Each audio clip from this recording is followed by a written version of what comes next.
All right, ladies and gentlemen, we're going to go ahead and get started with our Health and Human Services Joint Education and Culture Committee meeting. This will be on our FY20 operating budget that focuses on early childhood care and education services, our child care subsidies, infant and toddlers, school health services, linkages to learning, high school wellness centers, partnerships, Kennedy and Watkins Mill cluster projects, and our Children's Opportunity Fund. So I think that we'll be here until about 6 o'clock this evening. No, I'm just kidding. It's a Friday, and I want to make sure my colleagues get out on time. But I did want to really thank all of our partners, both within our Department of Health and Human Services, our Montgomery County Public Schools, and our Children's Opportunity Fund. I see that we're joined by Dr. Maria Navarro from our Montgomery County Schools, our Chief Academic Officer, Ms. Deanne Collins, who's our Director of our Division of Title I and Early Childhood Programs and Services. We have Vicki Buckland, who's our Acting Director of Department of Health and Human Services, Joanne Barnes, who's our Chief of Children, Youth, and Family Services, and Ms. Erica Finn Lopez, our Fiscal and Policy Analyst from our Office of Management and Budget. So thank you very much. Vivian, we've had a chance to look over the packet, which is very thorough. And so thank you very much for that. It just encompasses a lot, and it's an indication of the amount of work that's being done in this space. We are truly doing a lot when it comes to early childhood care and education, and making sure that we can step up where we need to address issues that we're seeing in our community that affect some of our most vulnerable children as well. I really want to thank the leadership of our council president and working in conjunction with our county executive to really focus on early childhood care and education and make a financial commitment to that end.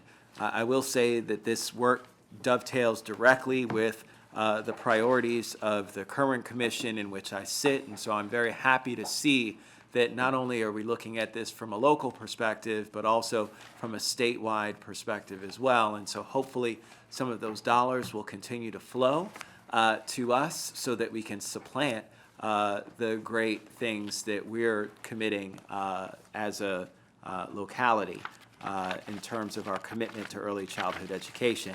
I'm going to turn to Vivian to kind of just walk us through the packet. I know that there are a number of salient points. I will just start off by saying that we have some great partners, both with our unions as well as Montgomery College, that I want to recognize as well, who has its department that focuses on early childhood, early care and education, because we need to keep making sure that we're growing the next crop of instructors, but also, as the council president knows all too well, the next set of entrepreneurs, folks who will continue to innovate and build business in this space. It's incredibly important for us, and so I really want to just thank them for being a great partner in something that is important to us as a strategy. So with that, I'll turn it over to you, Ms. Yao, to walk us through some of the decision points. So the first topic area is early childhood care and education services. The table on page 2 of your packet shows the different Head Start and pre-kindergarten services that are offered with public funding in the county. There's a total of 1,993 part-day slots, 1,494 full-day slots, for a total of 3,487 in terms of slots for pre-K and Head Start, plus an additional 1,911 slots for pre-K special ed, recommended for fiscal year 20. The one decision point for the committee in terms of all that is related to county funding of community-based pre-K, which is through Centronia. The county executive is recommending level funding for Centronia of $1,075,089. The HHS committee met yesterday to talk about potential contract increases. This would be one of those contracts that would be eligible if the council puts in additional monies to increments to support nonprofit contracts. So let me stop there and see if anyone wanted to comment in terms of the Centronia contract. Council President Navarro. I'm just trying to make the connection between the Early Care and Education Initiative and the money that the executive has included? And then how does that interact with something like Centronia additional slots or waiting list? Wouldn't that come out of that?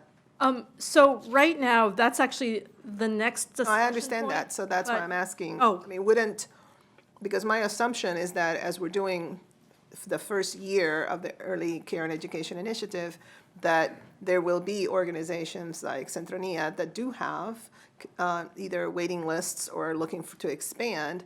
And my assumption is that that would be addressed through that $7 million investment. So I'm just trying to make sure that we are not, treating these opportunities separately, when in reality there is a pot of money that has been identified for those types of expansions. Sure, that would be my understanding, but I'm going to let the executive branch, who is kind of leading that planning work group process, speak to that. Ms. Barnes, do you introduce yourself for the record? And Good afternoon. I'm Joanne Barnes, Chief of Children, Youth, and Family Services at HHS. As we are embarking on the initiative, which we're all very excited about, one of our main focuses is on expansion. And so in order to be able to look at places that are already in existence, that have the capacity to increase their the number of children that they serve, that's going to be one of the primary things that we look at. Central NEA would fall into that, as well as some of our child care and public space programs. We want to make sure that we take full advantage of programs that are up and running, particularly in the first year when we want to get things up and moving quickly. So that's why I wanted to highlight this item, because I think there might be some similar opportunities. And what I'm trying to be cognizant of is that, instead of adding things to the reconciliation list far and apart from this particular initiative, I mean, we need to align, and that was the whole purpose of doing this in a proactive fashion. So I just don't want us to, add things to the rec list in vain when we actually do have already identified this particular funding. If I may, I would say that part of the decision-making for what happens with the NDA account is going to be a process that we work through with a number of agencies that we've already had our first meeting with, and then we will be joining with our stakeholders as well to make those decisions. So we're really just getting out of the gate, and no definitive decisions have been made yet. so I would just say my only concern is that I didn't hear that as a part of that then involves the council. Yeah, President. So my understanding is that there will be an executive committee. There will be basically an implementation committee as well as a stakeholder committee. And so part of that executive committee, as president, I'm a member of that. So there will be council input, plus Vivian Yao is also going to be a member of one of the, specific levels. But the idea of the Early Care and Education Initiative is that the first year, which is the first fiscal year, is to look at the low-hanging fruit opportunities. And so if you do have, either community providers or private providers, et cetera, that have capacity, then we would obviously look towards them first, and then work towards the expansion issue. But again, I just don't want us to duplicate the efforts, especially because we have limited funding, and then put things on the rec list, when in reality, those will be some of the same groups that we're going to look at vis-a-vis their capacity. But there would be, there will be an opportunity for the council to be able to, to have those updates and see where we are, how we're moving towards that goal that we have set of minimum slots for the first year. That would be a regular, function of this joint committee as well. Right, so so Council President Navarro, you and I are on the same page. I completely agree that we shouldn't be duplicating, and I do believe that these initial funds will go towards places where we already have capacity and expanding those areas that are there. I think at this point, our discussion has already dovetailed into pages 3 and 4 at this point, which is fine. I mean, because again, that's where we want to be. In terms of, that I would prefer to ensure that with that being said, as you have stated, that we have some language in that ensures that that exactly happens that way. That's really my only concern, and just as I understand how complicated and convoluted this can oftentimes get, I feel as though having that be some of the conditionary language that's a part of this new structure will make sense in terms of us moving forward. Councilmember Jawando, do you have your light on? Not, it could be at any point, but I'll do it now. Yeah, so thank you. Thank you all for being here. I wanted to ask a question about 3-year-olds. That's always obviously been a priority, stated priority by many people. I think many people up here and in the community at large, trying to expand in that area. I didn't see. I know we have this larger initiative that we're going to do in the short term. We're all behind the plan, but can you talk to me about what the plan is to get to more 3-year-olds and how we see ourselves getting there? Have we thought about that? Make it as broad as possible.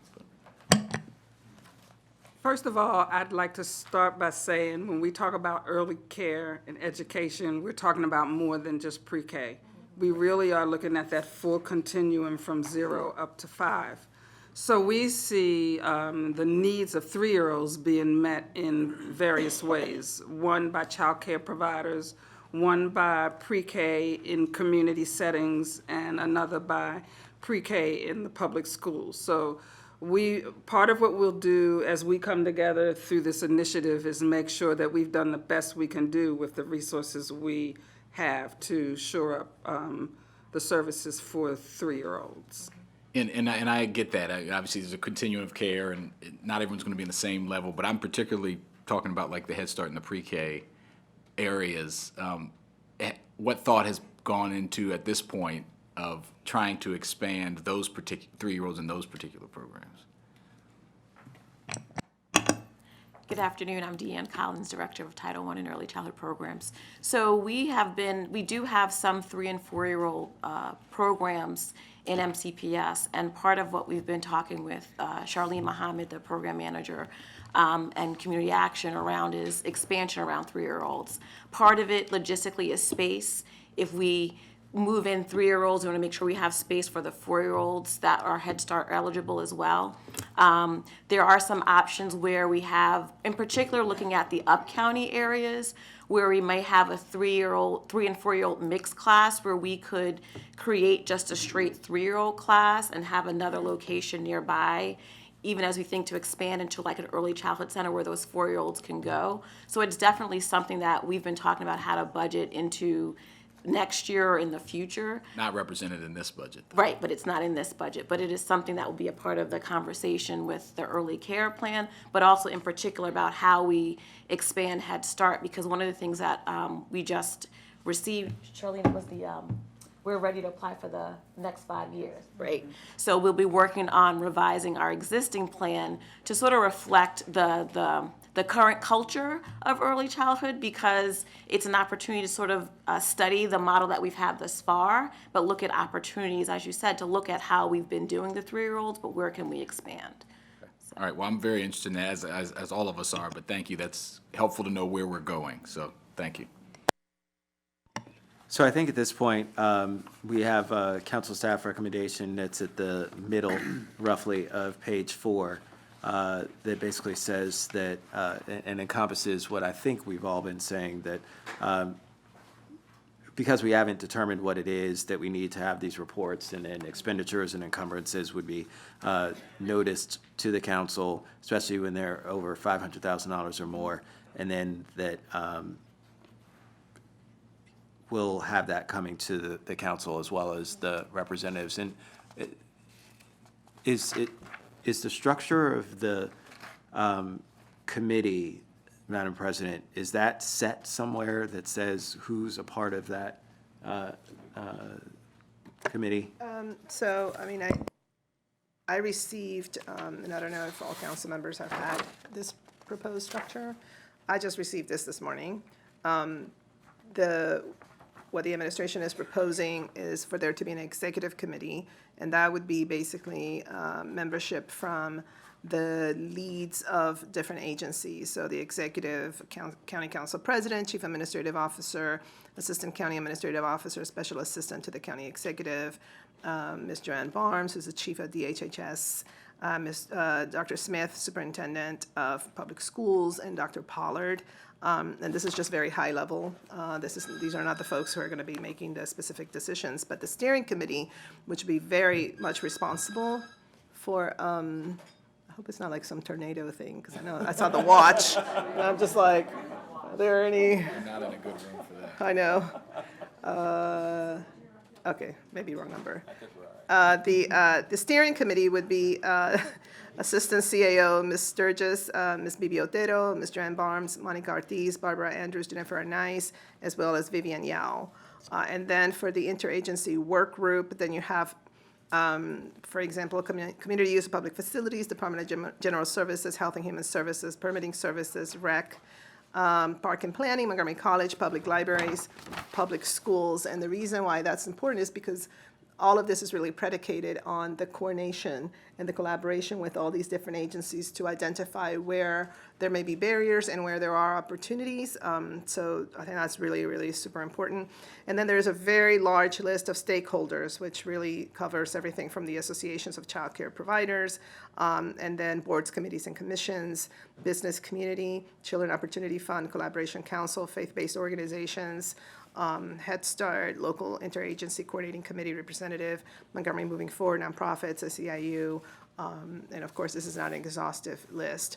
But that's the framework of how to really begin to shape this particular initiative. I did want to add that in terms, I really think it's great to put in, these checkpoints in terms of how the money's going to be spent down.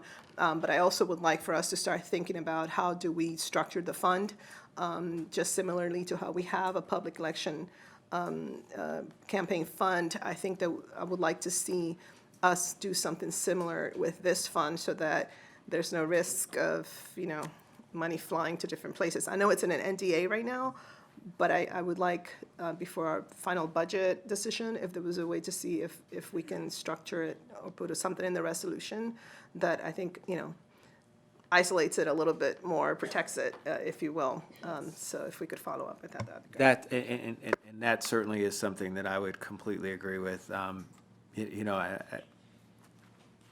I like the protections that we've put in about the conditions, but still it being an NDA doesn't necessarily give us all of the assurances that it will always be for these particular purposes. And so from that perspective, I really want us to have a little bit more of the belts and suspenders on assuring that that money is spent for that particular purpose. I would, and so since we've just gotten that, I'd like to have us come back to membership. I am a little concerned, while I certainly am happy that the current council president, who has a lot of experience in early childhood and will represent us well, and I'm sure that any council president will do us well, but in the future, should someone else, I think we should have some flexibility when it comes to our county council, and maybe have another council member that's on that committee as well, but that's something we can discuss at a later point, because I think that'll be important, since we are the fiduciary folks that are responsible from that perspective. So, okay, all right. So I think that without objection, And I'm totally open to that, because I didn't put this together. Oh, I know you didn't. Trust me. No, I know you just got it. I know you just got it. So Totally hot off the open to your press. No. I trust me. I know, and I'm very confident in your skills and abilities to be able to represent us well. So, all right. So without objection, with those recommendations, we'll move on to I'm sorry, Ms. Buckland. Can I ask the restriction of us not being able to move forward with encumbrances until that whole loop has been closed? We obviously have no objection with sharing that information, But having us stay on hold until that entire loop has been closed will slow things down considerably. And I will ask this particular recommendation around putting us on hold until that whole reporting loop has been closed. You might want to think about whether you want to slow that process down or whether you want to keep it as simply a reporting requirement, which we're completely happy to do. I think we're talking about 10 days. I mean, I know in terms of HHS, I've waited for years for a position to be filled. So I think that HHS can wait 10 days for us to take a look at analysis of how you're going to spend the council and the community's money. And it's for large expenditures, so. Exactly, and that's only over $500,000. So, I mean, I think that's manageable. Councilmember Jawando. Ms. Buckman, are there expenditures over $500,000 that you're concerned about that you wouldn't be able to tell us about within 10 days? I mean, just to give you the chance to respond. No, I think it's more a question of how all of that timing works and when that happens. The procurement process is unfortunately one where there's a bunch of waiting and then there's like a flurry of activity, and sometimes we have windows of opportunity where all of that activity lines up. And what I would hate to see us do is to lose some of those windows of opportunity. And then we're sort of in another waiting period again, because sometimes it's just helpful to have when those things come together, to be able to capitalize on them, so. Okay, well, I was trying to see if there's a specific example you could think of, but I mean, it doesn't seem unreasonable to me to just, the way it looked like it's written, 10 days before you're gonna spend over $500,000, you just have to let us know. It's not an approval necessarily. We'd have to proactively act to get in your way, which we likely wouldn't do unless it was something ridiculous, which it likely wouldn't be. So I think hopefully we'll be okay, but, okay, thank you. All right, moving forward. Council President, I'm sorry, I didn't see. I'm sorry. Just a quick addition. Ms. Barnes, could you please make sure that my colleagues receive the copy of the list of stakeholders and the PowerPoint? Yes, we will. And we also, on yesterday, sent emails to those stakeholders to make them aware that we would be convening the stakeholder group. And you are also correct in that we are still adding a few names to that list. So I will make sure it gets to all of the council members. All right, Ms. Yao? Okay, so the next item is MCPS's Early Childhood Center. Council staff understands that MCPS is committing to opening an up-county early childhood center in fiscal year 20, which will mirror their down-county model. There will be a partnership with co-located community-based childcare, and apparently the Emery Grove space would accommodate this planned use, and there's been an estimated, I guess, figure thrown out of $1 million. The center will serve up to 120 children in a mixed delivery space, 80 through MCPS pre-kindergarten, 60 general education students, and 20 pre-kindergarten students with disabilities, and 40 pre-kindergarten students through the Community-Based Partners Program. The joint committee may want to discuss with executive staff and MCPS the source of funding for the Up-County Center. That's not entirely clear, and would it come from the NDA, or again, there would be, we understand this education blueprint from Maryland's future funding coming for early care and education, so would that be a source? And council staff did want to just indicate that if the NDA funding is going to be used, that it would need to be appropriated into the MCPS budget, and then that would then be calculated as a part of the MOE calculation. All right, let me turn it over to Dr. Navarro. Good afternoon, Maria Navarro, Chief Academic Officer for MCPS.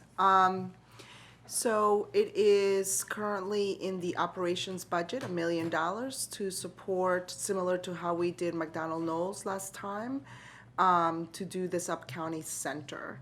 And we are very interested in this starting a true partnership. It doesn't sound true partnership, so I want to say it in public. It's a true partnership for whoever's listening with our care providers in the county. And it is a way for us to think about what does true partnership look like? How do we incentivize for community partners in the early care and education continuum from birth to when they come with us for kindergarten to partner with us, and it actually makes business sense for them to do so. So it's interesting because, Mr. Jawanda, you asked about the model for 3-year-olds. I know that sends some nervousness through our community. We want to think about the best care for students and the best business models that can be thought of. And that requires some flexibility in how MCPS does its work, how it thinks about facilities, how it puts RFPs out there, and it also talks about academic and educational programming. The dollars that are coming down through the Kerwin recommendations, I think it says so later that there's a priority to extend from half-day to full-day seats. I will also highlight that our students with special needs that are currently in our PEP programs, our early childhood programs, we're looking for them to also, as needed, have more full-day seats as well, because some of them do not currently. And so those are vulnerable populations that we think are going to, based on the early indications of the way the Learning Together programs work in McDonald-Knowles, really help kids get to a much stronger start as they enter. And then additional dollars, Dr. Collins can talk a little bit about expanding the number of pre-K seats in the district. We've run some mock data for you, or not mock data, some actual data, because we know you will ask us about how many more are you planning to grow with those dollars, and that is very much sort of our tiered priority. Dr. Collins? Yep. Just to add is, as Dr. Navarro said, we've been running numbers to see if we do get additional funding, how can we continue to grow the part day to full day? And so like last year, we had part days that had space in the afternoon, so we continue to look at that, approximately about 7 classes that don't have children in their rooms in the afternoon, so we might be able to expand those. And then we've been working with facilities to see where could we actually add new full-day classes as well, and what the cost would be around that, so that as money does come in, we would be ready to mobilize. And as being a part of the committee with Department of Health and Human Services, we just have a body of information. But I want to reiterate what Dr. Navarro has said, is the partnership piece is really important. I think our learning this year at McDonald-Knowles has been the partnership does work. And as we figure out additional resources, especially around parent engagement, which has been huge, and social emotional learning, that's been really positive for us. So it's exciting to be a part of this larger initiative and committee, because we're getting to meet other partners and providers where we can do some expansion, not just on the academic piece, but really that social emotional piece as well. And Mr. DeWando, to your point, at McDonald-Knowles, in collaboration with our Department of Special Education and Early Childhood, we do have 3-year-olds there as well, which has been very positive. Those are half-day classes, but we have seen great results at McDonald-Knowles. So lessons learned from that center as we look forward to expanding in the future. So I appreciate all of that. My question is more in how we decided on Emory Grove. I know that that's been potential or holding school in the past before. It's got huge capacity.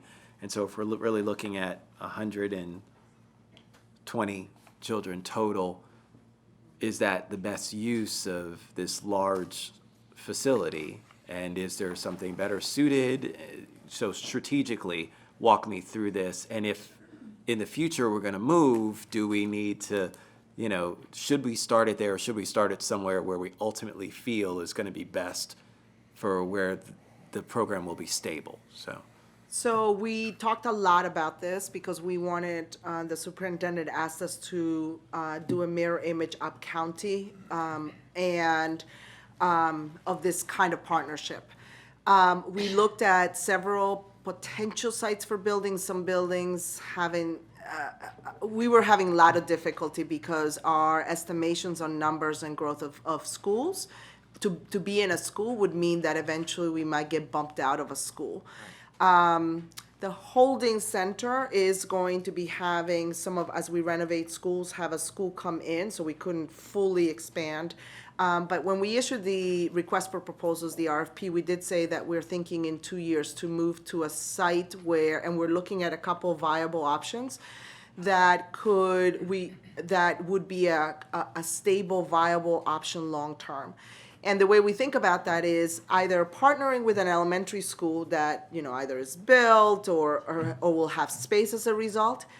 So that's one viable option, thinking elementary and elementary. The other viable option is to, you've heard me talk about our career readiness and maybe partnering in places with a secondary, with a high school, and thinking about places that will not displace us after 5 years, 6 years at least. And we can also create opportunities where we begin to do more certification of young people that want to go into this field and continue it that way. So we are thinking of both sites. We haven't yet finalized. We know that the holding center is a 2-year, and we wrote it so with whomever partners with us to say, you know, we want to partner with you, want to think through some logistics. We'll start a little small, because I think 120 is a little small. But then we can expand and move to, and guarantee you also a site that MCPS will not bump you out of in at least 6 years.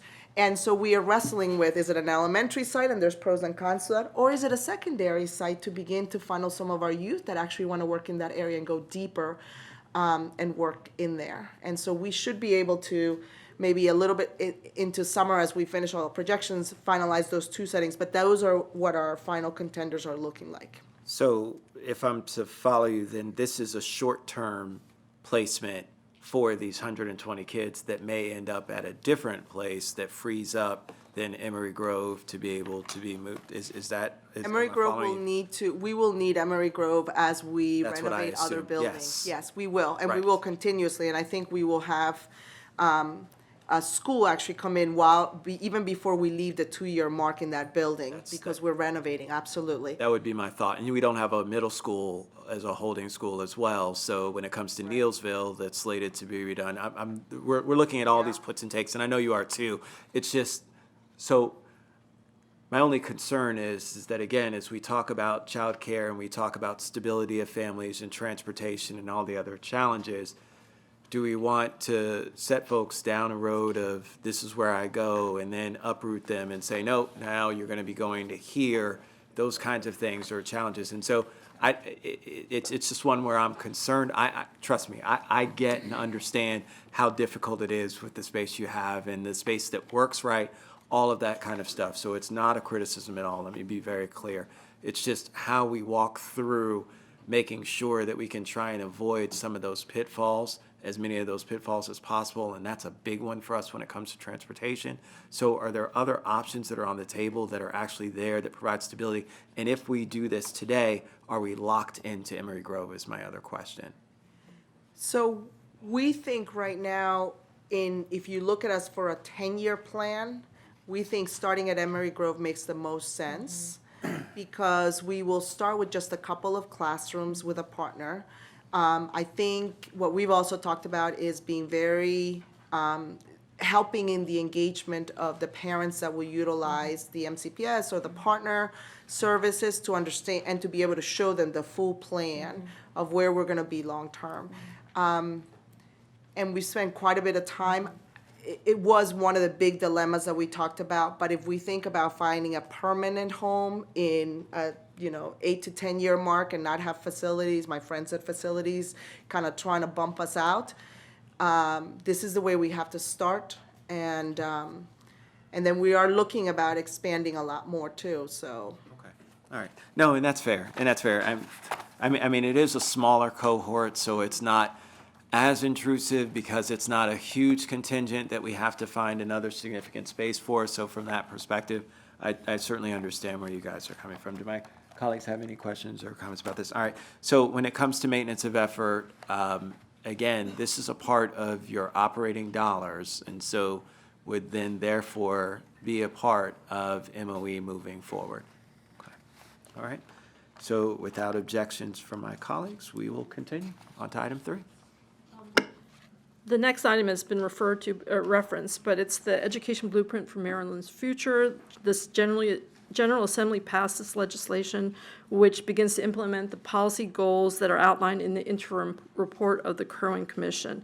That the legislation requires that the commission finalize recommendations in the next fiscal year and begins to fund initial recommendations, I guess $255 million appropriated in fiscal year 2020, of which $24 million is slated to come to Montgomery County and $2.4 million is to be used for full-day pre-K for 4-year-olds. The one question that council staff identified and MCPS and council members have been talking about it already, but it's how is the decision-making process for use of state funds that pass through MCPS, how are those decisions going to be made? What kind of information is going to be taken into account, stakeholder information? Is it going to be a joint decision-making process? I imagine there will be more and more funding perhaps that'll flow, state funding flow through our local education agency. And so I think that it would be useful to kind of hear what the thinking is in terms of how those decisions are made jointly. Yeah. So I know just a little bit about this issue. Just a tad bit. So there have been, I just want to set this up for you, Dr. Navarro, and then I know that Council President wants to weigh in as well. There have been a lot of stakeholders who have been out there who've been pushing this issue for a very long time. And so now that this has truly come to fruition and we see that there's some movement, there are people who want to be a part of this decision-making process and want to play a role in terms of how we roll out this expansion, and rightfully so, also are connected with various parts of our community that can make a difference in terms of how this expansion is successful and how it's rolled out.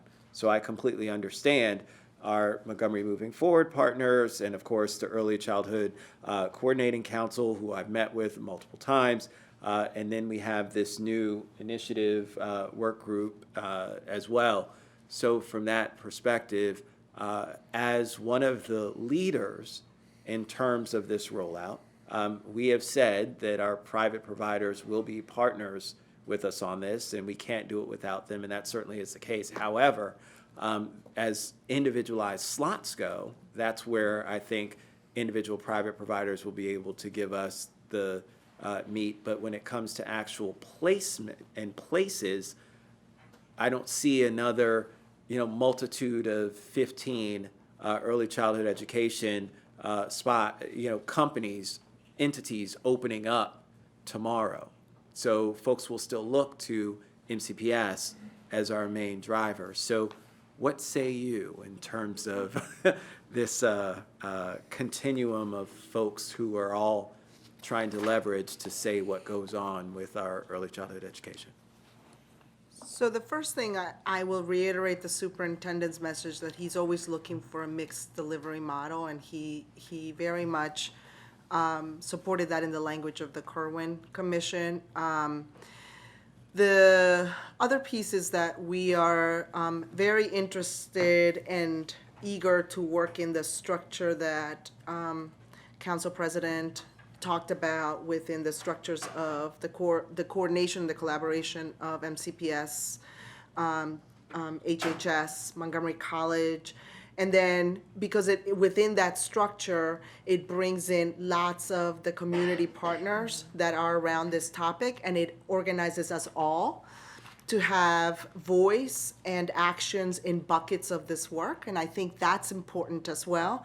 And then we're also, Dr. Collins is crunching numbers, like I said, on while we organize ourselves fully, how do we also make sure that every single dollar that is going to be potentially coming down the pike for us as early as July 1st does equate to an open seat, either because we made it half day to full day, or we actually physically, because it's going to come to Montgomery, through MCPS, that first batch. It may not necessarily continue to be that way, which I think will be an interesting discussion in the legislation, and we encourage that discussion to happen.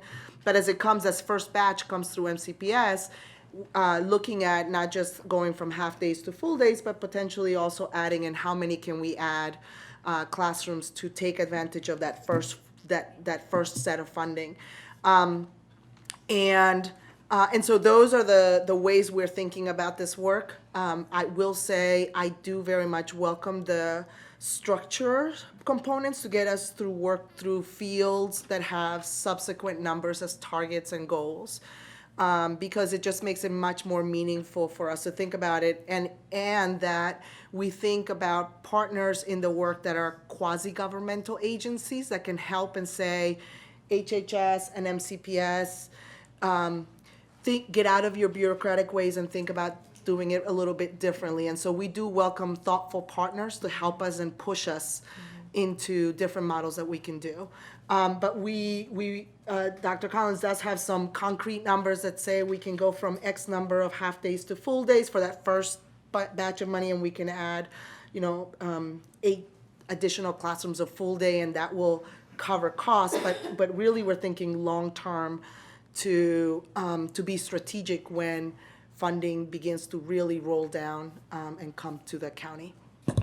Thank you for that. Council President Navarro. Thank you. So, I'm constantly thinking about how our county is so complex on so many different levels. And when it comes to this issue of early care and education, the need is both growing in, magnitude, but also in complexity. And everybody has a role to play.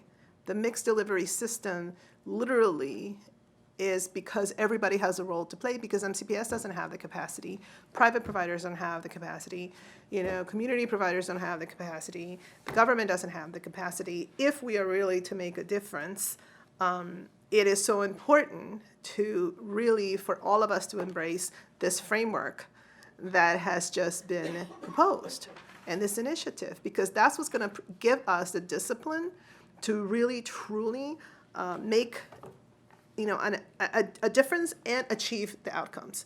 And I'm just gonna, kind of repeat this as much as I can, because we're literally in a culture change now. Before we would have these meetings and we would do this. Like we would, say, hey, how about 20 slots for Centronia? And what about, 3 classrooms from half day to full day? Oh no, I really want to do this other piece, and it's just all over the place. And so this framework, this early care and education initiative, is not for just this year. I mean, the idea is to give us the sense of discipline, us and whoever comes in the future, so that we can really, truly make that difference. And I just wanted to say that because I know that there's constantly all this feedback about, what about me? What about my sector? What about, whatever.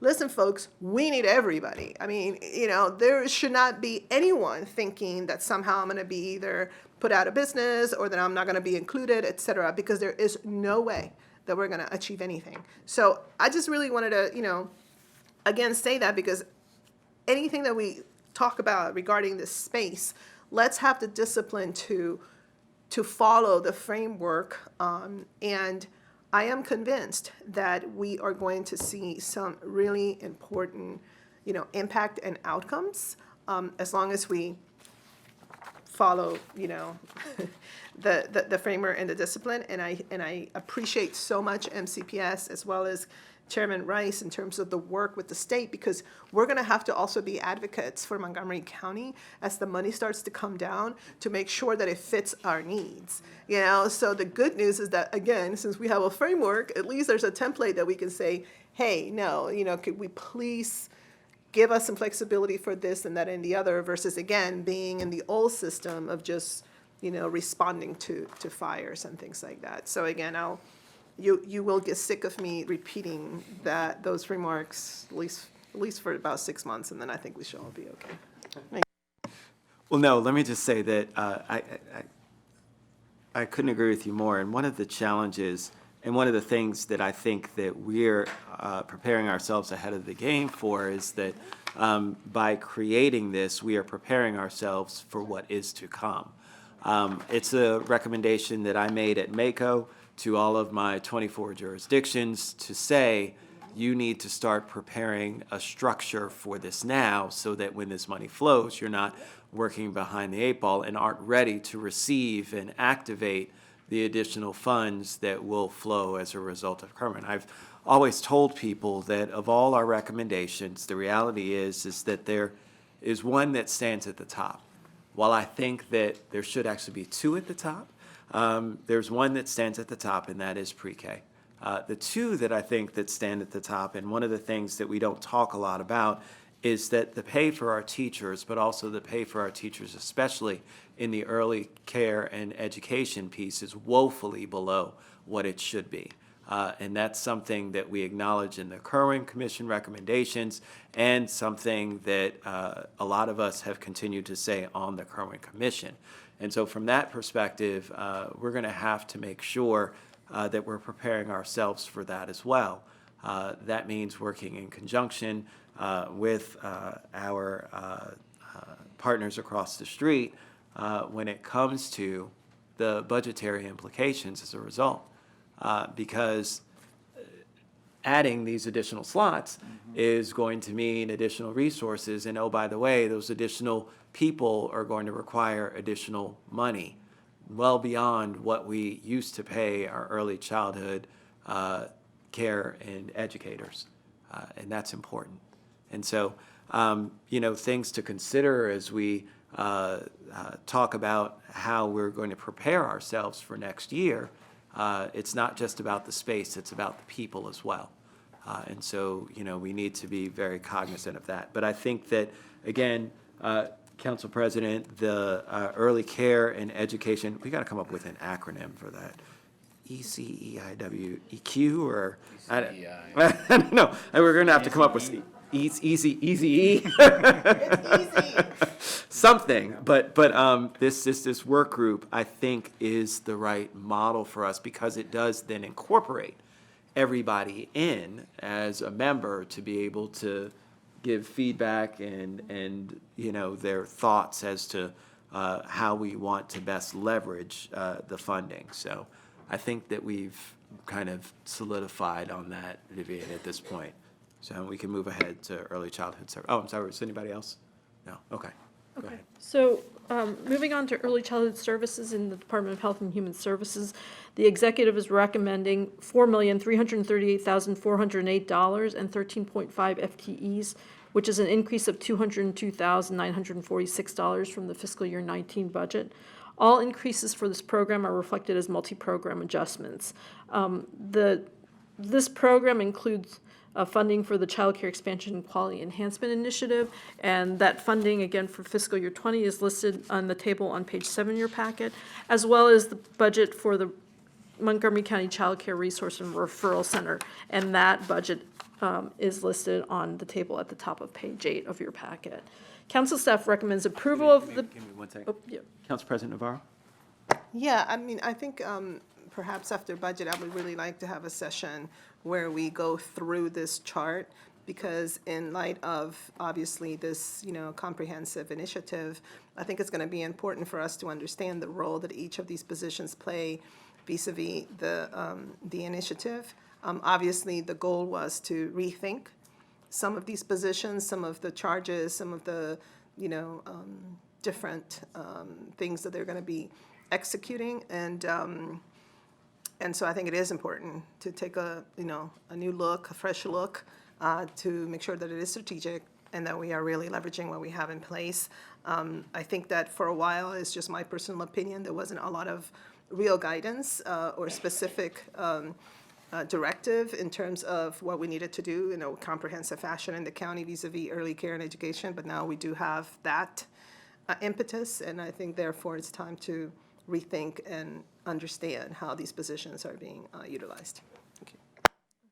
So council staff recommends approval of this budget. Again, kind of echoing what the council president has said, the work that the early care and education initiative is going to do, and the use of that 7 million NDA will impact likely this program as well as the next program, child care subsidies as well. So there's different programs within children, youth, and families which may draw from that NDA. So I think that, building on what you said, Council President, we just need to have an early childhood work session where we talk about all of the details, which includes our partners with Montgomery College. Obviously, MCPS is going to be there, but I mean, in terms of, career pathways, all of the kinds of things that are incredibly important for us, the scholarship piece, the whole 9 yards, all of those things are going to be encompassed in that discussion. It's going to be incredibly important for us to, again, as we prepare for what, will come about from the state, we need to have our I's dotted and T's crossed. So I couldn't agree with that more. Okay, so moving on, for childcare subsidies for fiscal year '20, the amount recommended is $3,303,475 and 7.5 FTEs. It's a decrease of $3,177,548, 48.4% below the fiscal year '19 level. The adjustment of negative $3,200,000 is a result of basically increases to the state childcare scholarship program. They renamed it from childcare subsidy to childcare scholarship. Again, the state added funding that increased the amount of subsidies that are awarded, as well as increased the eligibility ceiling for it. And as a result, much of the WPA enrollment, 98% of families in WPA were moved to the state childcare scholarship program, and that the remaining amount in the childcare subsidy program is what the department estimates will be used. However, because the childcare subsidy is such an important tool to ensuring that children have access to quality care and education, the committee should request that the cross-agency work group develop recommendations for changes to the local subsidy program to strategically expand quality care to the county's vulnerable children. Excellent. I have my own question, but I'm going to wait because Councilmember Jawando may ask it. I'm going to see if I'm prophetic or not. A lot of pressure. Thank you, Mr. Chair. And thank you, Vivian, and everybody. So, a couple questions here.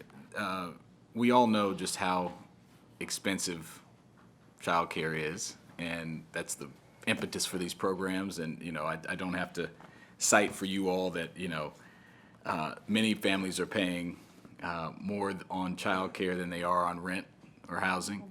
And the ones that can afford to do so. And so this is obviously connected to our larger initiative as well. So I have a couple questions here. The $3 million, $3.1 million that we're saving because of the transfer to the increase in the state program, am I to assume correctly, there's some alluding here, but not direct, that $3 million is part of what's gone into the ECEI, or is that not correct? I would say that you are correct about that. That money has been redirected, and we're really pleased about that because it does set it aside so that money will continue to be used for early care and education. Our staff at HHS had already come up with some ideas of what we wanted to do, but we feel like it's more appropriate to go through that process with the committees that'll be formed through the initiative so that we have input from more stakeholders than just HHS. Okay, and then just talking a little bit about, that's good to know, I was hoping so. I hope we weren't just cutting it and it wasn't going to what we were trying to do, but that's good. It's good for everyone watching, for the millions watching at home, as I like to say. So WPA itself, a family of three must earn no more than $57,780 to qualify for the WPA. Meanwhile, self-sufficiency standard for one adult, one infant, and one preschooler is $103,000, and a little more than $103,000. Have we thought about using some of this money to expand the eligibility? The short answer to that is yes. Okay. The more thorough answer is that we are spending a lot of effort now doing different scenarios that we will present to the committees when they convene to look at a number of ways to increase the benefit of the program to our families. whether that's increasing the income guidelines or looking more specifically at the reimbursement rates. Okay. Because we will have to answer the tough question, do we want to serve more families versus do we want to serve the existing families well? Right. And, or do we want to do some of both? So Those conversations that we need to Will have that you're happen, looking at, yes. and I look forward to contributing to those conversations. And, you know, one of the things with WPA too, and I just raise it here, it's not a budget issue, but it's an issue. For both the Child Care Subsidy Program and WPA, you have to first file for child support, is my understanding, before you can qualify. Is that correct? And have we looked into that? Because that seems like that could be a detriment or a disincentive or a hurdle at a minimum to applying. historically, the programs have been modeled after many public assistance programs where you have to submit certain types of eligibility requirements. You have to meet those eligibility requirements, and public assistance have been thought of as the last resort. So many aspects of WPA are modeled after the state program where it does require that you at least pursue child support. It doesn't mean that you have to collect it. It doesn't mean that you have to go after child support if it would put anyone in harm. So there's a good cause claim for families that, or not families, for situations where, you know, the mother and the father of the child are not a couple, and there are other issues like domestic violence that might be a consideration. There are ways to consider that so that a family is not penalized for not receiving child support. But currently, it is a requirement that has to be at least checked off in the process. I'd want to suggest as we take up these issues going forward, and that's something that we look at. And I'm not sure if I could keep rolling to ask your question. I might not have asked it yet, but I'll pause here. Dancing But around. I'm hoping that money, I'm glad it's going to the Early Childhood Initiative, but I want to make sure, similar with council staff's recommendation, that we keep a laser focus on the subsidies to make this affordable. And that's just a huge, I don't have to tell, everyone knows that's a huge problem at all levels of income. So I just hope that this is not seen by anyone that we're saying that we don't understand that. So I think in addition to looking at the requirements of the program, we also want to make sure that a good chunk of this new initiative and this money is going to make sure we're focused on it. And I'm hearing from you, it sounds like that is a part of what this money will be going towards, even though it's reallocated. That's correct, and that's based on, again, what we've already heard from some of our stakeholders, from our Commission on Child Care, from members of the Early Childhood Coordinating Council. So I think that we're all on the same page. Wonderful. Thank you. So before I turn to the council president for an issue that we had before, let me delve into this just a little bit more, because I know that we followed this at MACO, and so these enhancements were designed to do something that we currently already do. So, from that perspective, it's great, or build on if folks did a little bit less than what we do. I mean, we far exceed what other jurisdictions throughout the state do when it comes to this. But that being said, I understand this is a tough budget year, and that's the reason why we decided to back out the entirety of this money and then say we'll use the state enhancement money. I understand that. However, I would hope that, and so it's my expectation that with this ECEI group, that we continue to build on that in future years to address what Councilmember Joando was saying, that we get to more of our families that still need this assistance, whether it's expanding the eligibility, whether it's expanding the pool, because I know, do we have folks who still are eligible who are not getting subsidy at this point? Do we know that? Are there any folks who are eligible who are not getting money? We do not have a wait list. Beautiful, excellent. But it's something in which, with the expanded eligibility, we could certainly help and affect more folks. So that was the one question I had that we were dancing around it, so it's good enough. Yeah, no, it's more like 3/4 credit. So I would like to see us get to that, and so we can look at that with the ECI work group, and certainly when it comes to strategies that's one of the things that I hope from an eligibility standpoint we'll be able to increase.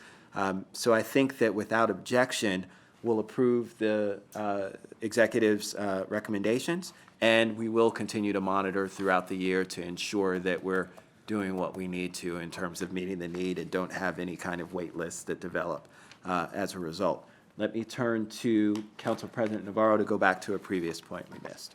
Thank you. And on behalf of all women, I'm going to take the full credit because actually this is incorporated and included in the one-pager that describes the framework. So it's already there, and I want to make sure that it gets implemented. But that was one of the points of the framework, especially when it comes to families who, may not be at that very low level. Both parents are working, they still can't afford it. And so that it's already in writing. But there was an item that I forgot to mention on page 7, the Maryland Women's Business Center. I know that they play an important role, and they had some issues with their funding. So I just wanted to flag that as another opportunity for an organization that does provide services in this space to be considered for funding via the $7 million. So instead of us having to put something on the rec list, let's also flag this opportunity, because apparently they were not included in the executive's recommended budget. And here's another way for us to start aligning everything versus just adding it in another pot. So just wanted to flag that. Thank you. Yeah, thank you very much for that, Council President Navarro. All right, Vivian, back to you. Okay, so the next program is the Infants and Toddlers Program. For fiscal year 20, the executive is recommending $4,530,310, 24.53 FTEs for the program. It's a decrease of $1,998,028. There's no change recommended for FTEs. There's 2 adjustments recommended by the county executive.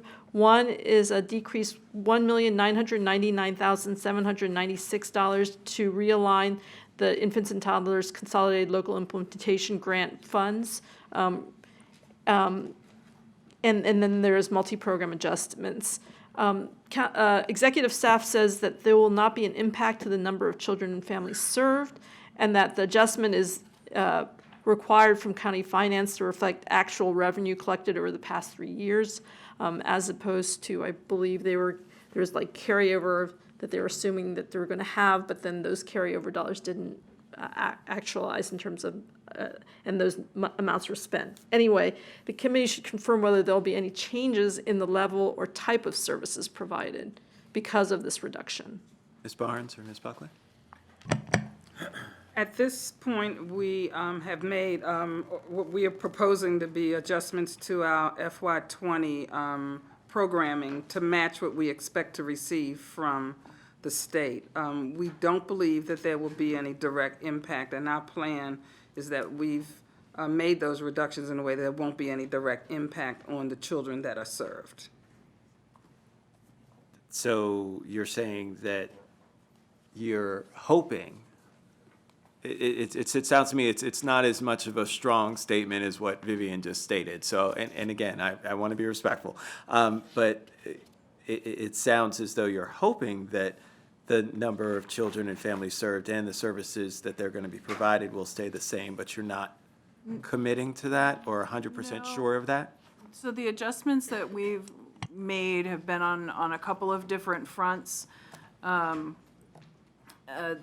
biggest portion of that has been adjustments in the way that we are staffing that program. So most of that difference is actually being absorbed on our side of that, in terms of administrative support and how we end up supporting that program, precisely so that we are not taking that out of direct service. So we've made some choices on the administrative side.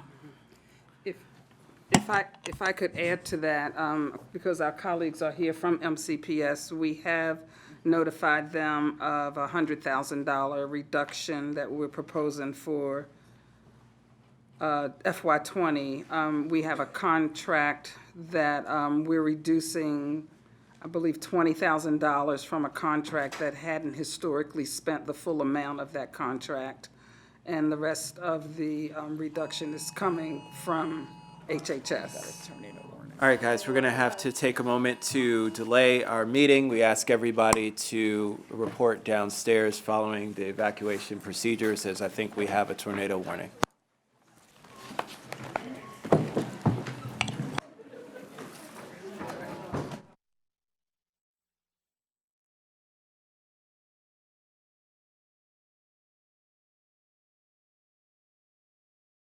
Go ahead and get started after that fun of a drill. I just want to thank everyone for following safety procedures and taking safety seriously.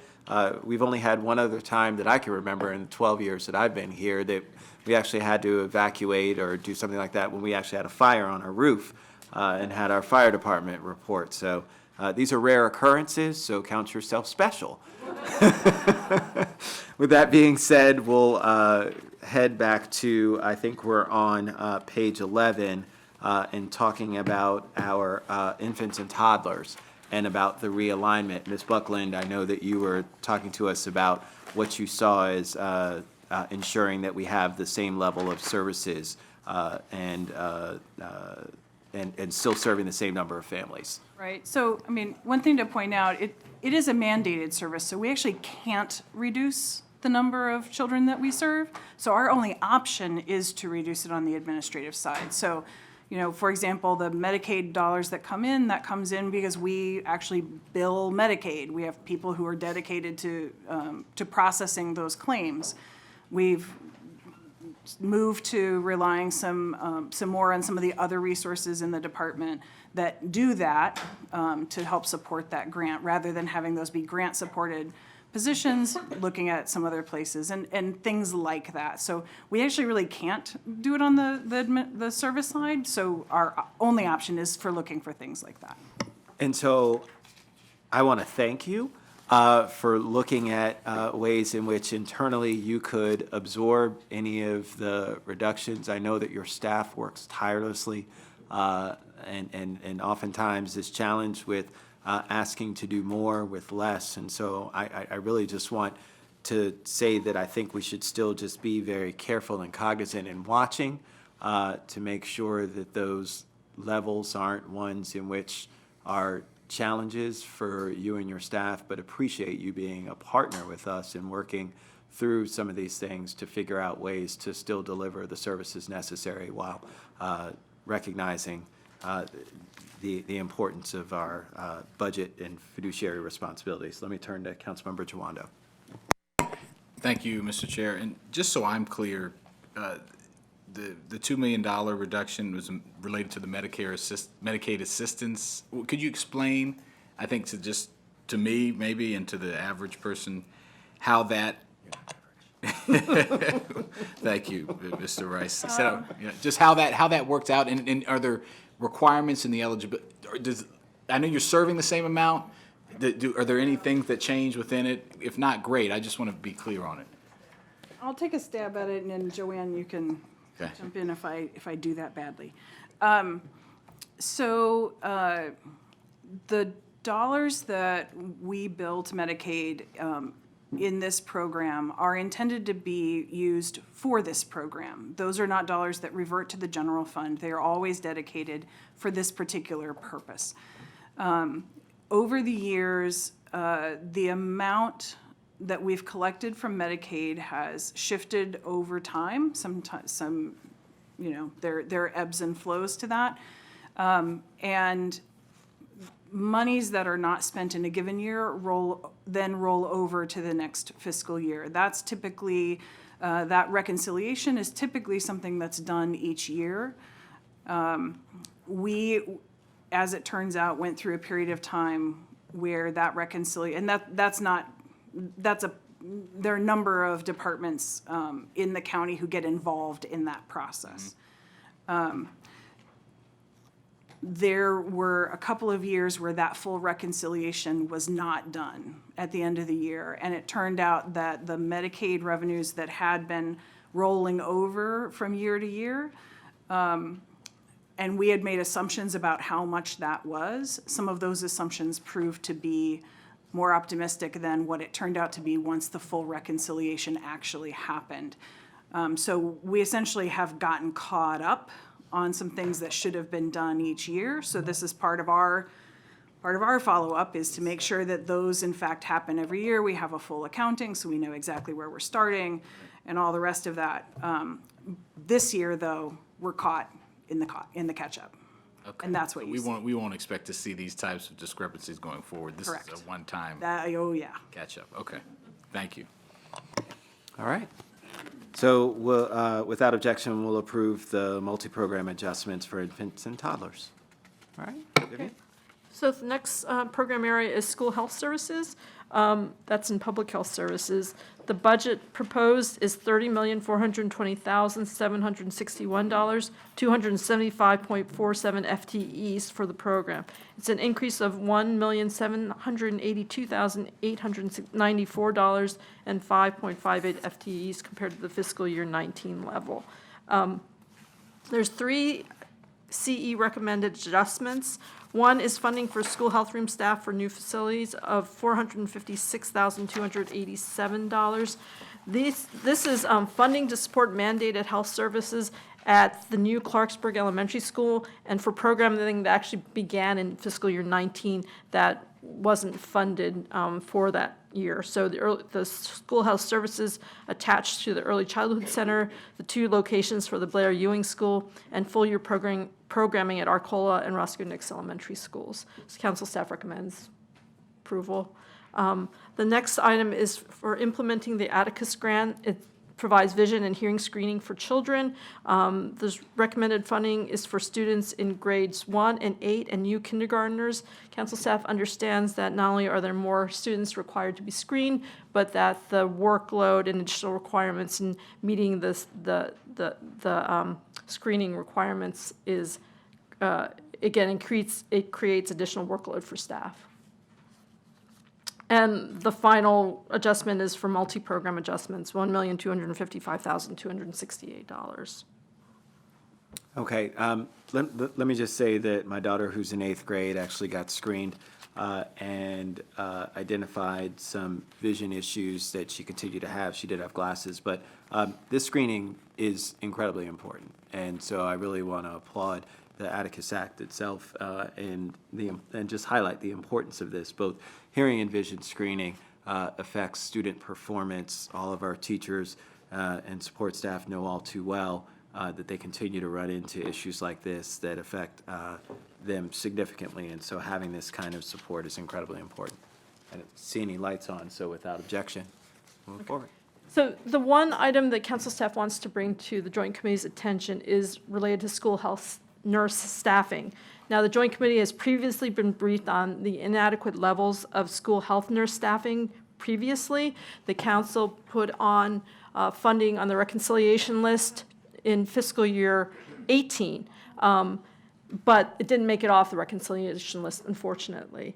As the committee knows, the schools have increased in size due to increasing enrollment and facility additions, and school health nurse to student ratios have grown as well. At the same time, health conditions have become more complex, and the changes in regulatory requirements for school health nurses has increased, and they deal with a whole lot of different things, including pregnancy, opioid use, anaphylaxis, diabetes, immunization, et cetera. Whole list of things. You can look at those, which is detailed in your packet at circles 34 to 36.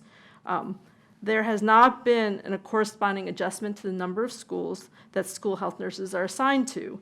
The council received correspondence from the the Montgomery County School Health Council, which advocates for increased funding to increase the number of school health nurses so that there's a dedicated nurse in all Montgomery County high schools, middle schools, and the largest elementary schools. And this recommendation is consistent with a 2016 policy statement from the American Academy of Pediatrics. Currently, school health nurses are assigned to 2 to 4 schools based on an acuity tool that School Health Services uses. The executive staff provided information comparing the ratio of school health nurse to students in Montgomery County compared to other jurisdictions in Maryland, and that table is on page 13 of your packet. And as you can tell, it's so much higher for Montgomery County. Basically, in schools that don't have special programs attached, it's 1,824 students per school health nurse. Because of this kind of really significant workload and, concerns related to the safety and health of our students in schools, council staff recommends adding funding to the reconciliation list to add positions to ensure that every high school has a dedicated school nurse and reduce the school nurse to student ratio to a more reasonable number. It's still high, 1 to 1,600, but that would, if the committee agreed, it would add 12 additional positions in 6 tranches of $205,700 to the reconciliation list. Well, thank you very much, Ms. Yowen. Every single light is on, and I anticipate how this will go. Let me just say that last year, how many positions did we put on the reconciliation list? We actually didn't. Last year, I believe, there was some switching of positions within multi-program adjustments. That's what it looked like. So because there was a few that were being transferred, we didn't add anything at that point, just to see how that would play out. But still, the numbers are so very large, and the workload is still significant. So that's why we're coming back to it. Yeah, the numbers are staggering. I'm going to turn to my colleagues, starting with Councilmember Albornoz, then followed by Councilmember Glass, Councilmember Jawando, and Council President Navarro. So I absolutely support this recommendation. It's stark to see the numbers when you see them on this chart, but obviously it's a challenge because there's so many different balances fiscally that we have to go through. But I would add one other component here that underscores why this is so important, and that's the mental health of our students. And our support staff are on the front lines every day as these issues are growing. And so our school nurses, I know for a fact, having coordinated a number of after-school programs in my previous lifetime, play a really important role in that entire equation and scenario. And I think mental health is something we're going to have to tackle holistically moving forward as a joint committee anyways, but this is a key area that there's no question, in my opinion, we need support for. So I absolutely support the staff recommendation. Councilmember Glass. Thank you, Mr. Chair. I, too, want to start the conversation by speaking about the importance of mental health in our schools, and wanted to ask MCPS the difference between nursing and how mental health, how they work together, the individuals. I'll stop right there and let you answer my incoherent question. Thank you, Mr. Glass. So we last year from the superintendent sent a letter to the head of HHS about wanting to support 2 major things that we thought were very important for the health and wellness of our students. First and foremost, it's lots of expansion of programs in MCPS, enrollment increases, and the expansion of nurses, school nurses. They play an important role. And we have, we've been talking quite a bit about the support with not just primary care, but also referrals to more extensive supports for students, and we think that plays a role. Just like we also said that we wanted to continue conversations around the wellness centers and the health centers that we have in schools and linkages to, and I know this is later, to talk about opportunities to support expansion of hours and opportunities so that the wellness of our students is also extended to support also the wellness of our families. So this is one where the superintendent has said publicly that he definitely wants to think through, but supports how we can take a look at this ratio of nurses. They are the first support for many of our students, and they work with our psychologists, counselors. They do a lot of referral conversations. They're also part of meetings when students come back from special placements. alcohol abuse, drug abuse, as thinking about creating and developing healthcare plans. And just to be clear, as we have this conversation, the nurses are not the mental health professionals, correct? No, they're not, but they are part of what MCPS creates along with partners at the table is care plans. And so when you're talking about mental care and wellness, there's also components of it that brings everybody to the table to think about the total sort of 360 holistic view of students in our schools. If memory serves, during the 5 public sessions we had for this budget, there were some mental health service providers from the school, individuals who came and advocated for more of their services, and I believe the numbers were far worse than the numbers we're seeing here for nurses, for nursing professionals. Is that correct? The student to professional ratio? So I'm going to speak, but then I'm going to let the health professionals speak to this. What we are seeing in the school system is an overall wellness need throughout. And so mental health is a huge issue, but we also have more students in our schools, and they, let me give you an example. The nurse plays a huge important role with our students that have 504 plans or IEP plans, who are medical care fragile students, and those numbers continue to grow as our MCPS population grows. They take care of things from DNRs, do not resuscitate orders, all the way to the medications on a daily basis and all of those supports. So I am not going to speak to one or the other. I am saying that as a school system, we're seeing all needs go up. And, well, Dr. Gales, hold on one sec. I have other questions for you.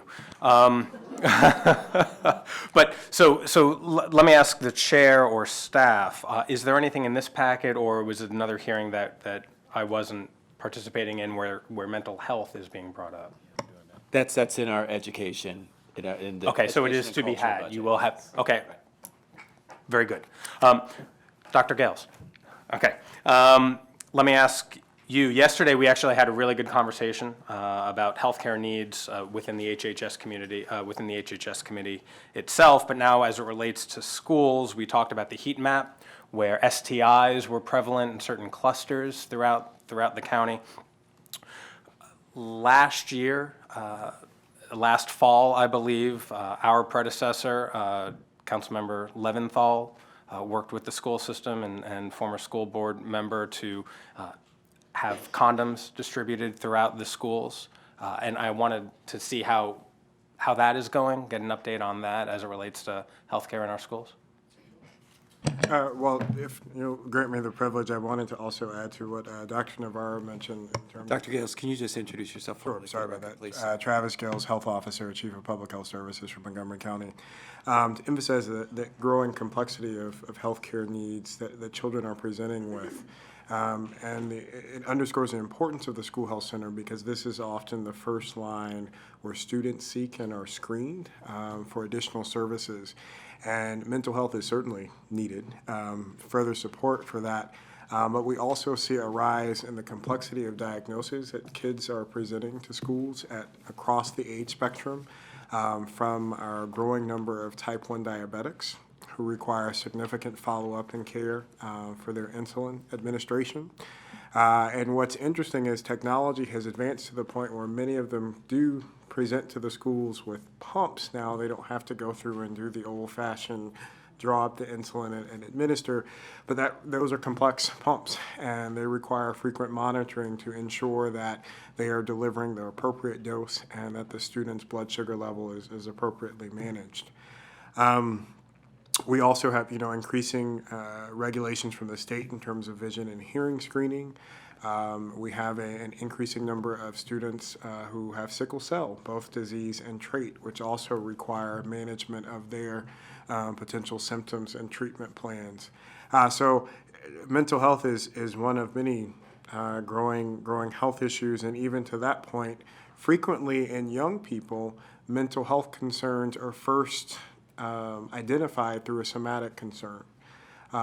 given that so frequently young people are reticent or reluctant to speak about their mental health concerns. They present with a bellyache or a headache, or I'm missing my favorite activity that I really like, but I just don't want to go because I'm not feeling well. And it underscores why the school health services is even more important, because when you are presented with that, they have a unique opportunity to triage that further and ask deeper questions to be able to identify and diagnose those mental health needs and make sure that they are linked to the services that they need. Recognizing that, again, it is a first line, we have spent a good amount of time in the last several months with members from our behavioral health and crisis services team, as well as our children, youth, and families team, to figure out how we can beef up our ability to triage for some of those mental health concerns, particularly as it relates to substance use. We have actually discussed with some folks from the state securing grant funding to pilot expert programs in some of our larger high school health and wellness centers to be able to do a deeper dive in terms of identifying students who may have more significant mental health concerns and substance use concerns that necessitate further action. Now, as it relates to sexual health, we do continue to see a little bit of an uptick in STIs. I am actually encouraged by that in some way, because that means hopefully that more folks are being screened. We recognize that, at least in the short term, our measure of success isn't a decrease in cases right away, because we acknowledge that when we are encouraging individuals to get screened, at least in the short term, we anticipate that there will be more cases being identified, and thereby over the long term, however, we'll see a decrease because we're identifying cases quicker, faster, more comprehensively, and making sure that individuals are treated in a more timely window, thereby in the long term decreasing future infections. I can get the number to you. I don't know the exact number of condoms that have been distributed. I will say anecdotally from the programs we have, because the program isn't just handing condoms, we've also been able to do a significant amount of STI screening and counseling to talk with young people about their risk perception, and basically have some very candid conversations about the activities that they're doing. It also increases an opportunity to discuss other mechanisms. So, for example, we talked a little bit about this yesterday, and it will become important as we implement our Ending the Epidemic program as it relates to HIV, but it increases the opportunity to do some risk assessment for young folk in that area, as well as educate them about the full spectrum of STD preventative measures such as PrEP and other biomedical prevention efforts that may be available for them. Thank you for that. I wasn't asking specifically for the number of condoms that were being distributed. I just wanted to make sure the program was working, however you determined that. Last question I have for you, and it's in the similar vein, as more and more young people are openly identifying as LGBTQ and transgender in our school, how are we accommodating them through our healthcare system, through our nurses? Well, that's an excellent point, because you're right. There are more folks identifying, and I refuse to believe that the way we answer that question is to say go to DC or go somewhere else to find services. As you know, we have had a brief conversation about that. One of the efforts that we started about a year ago was to, one of our residents who was rotating with us chronicled the health resources that we have in the county that are available to the LGBTQIA community in terms of providers who have stated that they have, that they are culturally open and competent and have familiarity and experience with treating the population. We are working to make that list more exhaustive, and particularly as it relates to Up County, because we know, as we discussed yesterday, one of the groups that has seen an increase in HIV cases is young Latino men who have sex with men. And we know that a large portion of that group is moving to North County area, particularly Germantown and Gaithersburg. And I will say, Again, anecdotally, during my time in DC and overseeing the PrEP clinic there, we did have a large amount who were in that demographic group from Gaithersburg and Germantown coming to DC to access services. Fortunately, we have our own PrEP program now in the county, and that has helped alleviate that transportation burden. So we're looking to get an exhaustive list of what services are available and have some, serious conversations about how we can expand access in some non-traditional areas, since we don't benefit from the extensive network of community-based organizations, such as that DC or a Baltimore City has, that are dedicated to that population. I do know we have had some conversations with members from PFLAG in the county about, or we've at least answered questions related to binder use in schools to make sure that students and families are empowered to know their rights, and also share that information with our nursing staff so that they understand how to work with those types of equipment. And it continues to be an area that we ensure that our staff is trained and at least aware of all of the different components of what it means to be able to provide services that are open and welcoming to everyone. Excellent, thank you for that. And yesterday, I had a meeting with Dr. Smith, some members of the board, and expressed my desire to work with them and with you on these issues. And so thank you for the work. Thank you very much. Councilmember Jawando. Thank you, Mr. Chair, and thank you to my colleagues for the support for this, but also great questions. It's obviously a multifaceted issue. Stepping back a little bit, I just was struck when I read this the other day, just how unconscionable these numbers are. The fact that, if you look at a jurisdiction similar size to us but smaller, Prince George's County, 30,000 less students, but has 100 more nurses in the schools for 30,000 less students, and this buttressed by the fact that all the issues we see, whether it's mental health or I've spoken to several nurses over the course of the last year, either campaigning or now in the job, and they are just overwhelmed. I mean, whether it's the basic, as you mentioned, Dr. Navarro, administering the, dealing with students that have IEPs or 504s, and then just medication administration. They have no time, and then the paperwork required in the kind of the administrative stuff that is required, traveling between schools because they cover multiple schools. So I know I'm just restating, but I don't think most people know, unless you have students in the schools who try to access services. And I've talked to students who said, I'm not going to the nurse. It's not even worth going. And we hear this in the context of the mental health with counselors as well, as my colleagues have mentioned. So just stepping back, how did we get this out of whack? I mean, were we asleep at the wheel that as the population grew, that we just didn't see this as an issue? Or does anyone have that historical knowledge about how we got here? And then I'm going to focus more on where we go, but I'm just curious about how we got to this point of this being this out of whack. Josh? Hi, Joshua Waters from the Office of Management and Budget.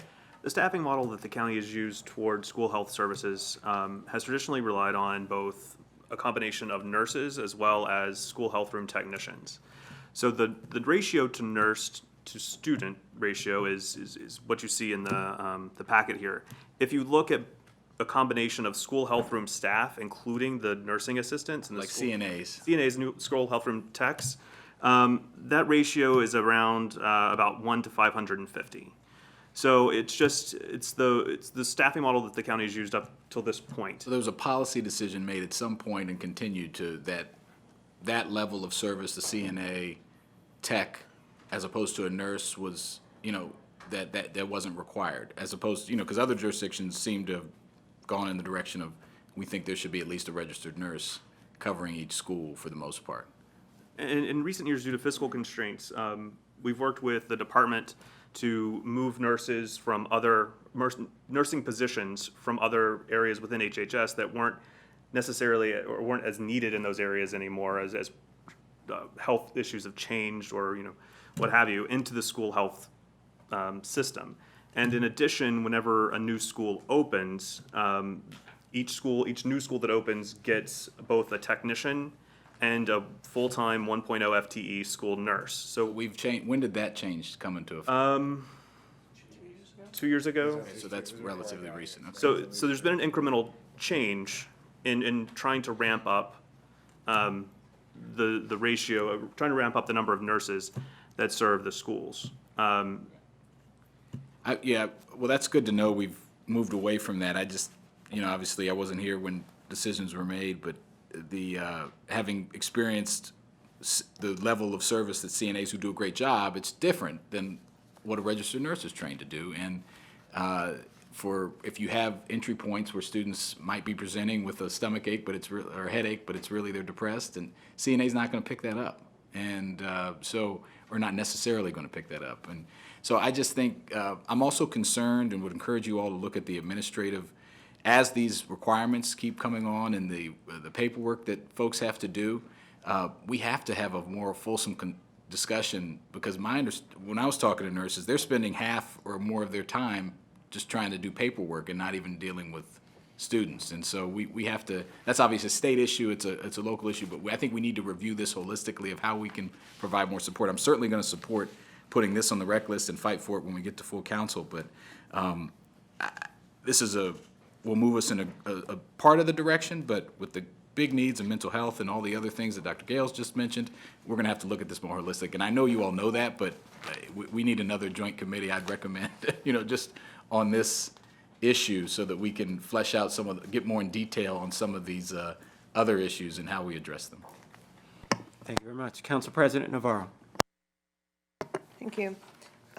So what was the rationale for the executive to not include this money in the budget? I mean, this is such a basic need. This is not some new initiative or some nice to have, because I see this as a central basic function. It really bothers me when we have to come to our operating budget deliberations where we really are working at the margins.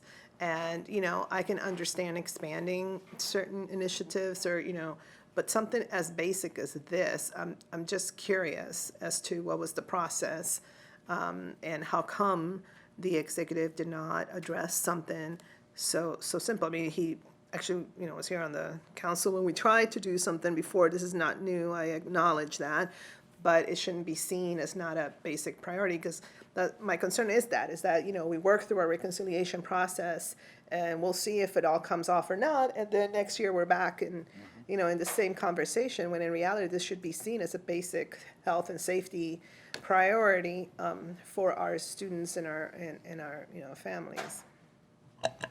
So I think in the budget deliberations this year, and looking at the competing priorities from across the county government, the decision was made to, when new schools were open, to continue to provide the one full-time nurse and the one-time nursing assistant, the nursing tech for the school health system. So to continue in that incremental approach to get us there. But there were other, the county executive is responsible for putting together the budget for the entire county government. Oh, I didn't know that. Oh, I know. Yeah, I mean, So we know that. there were competing priorities. I guess I'm just saying for the for HHS department, right?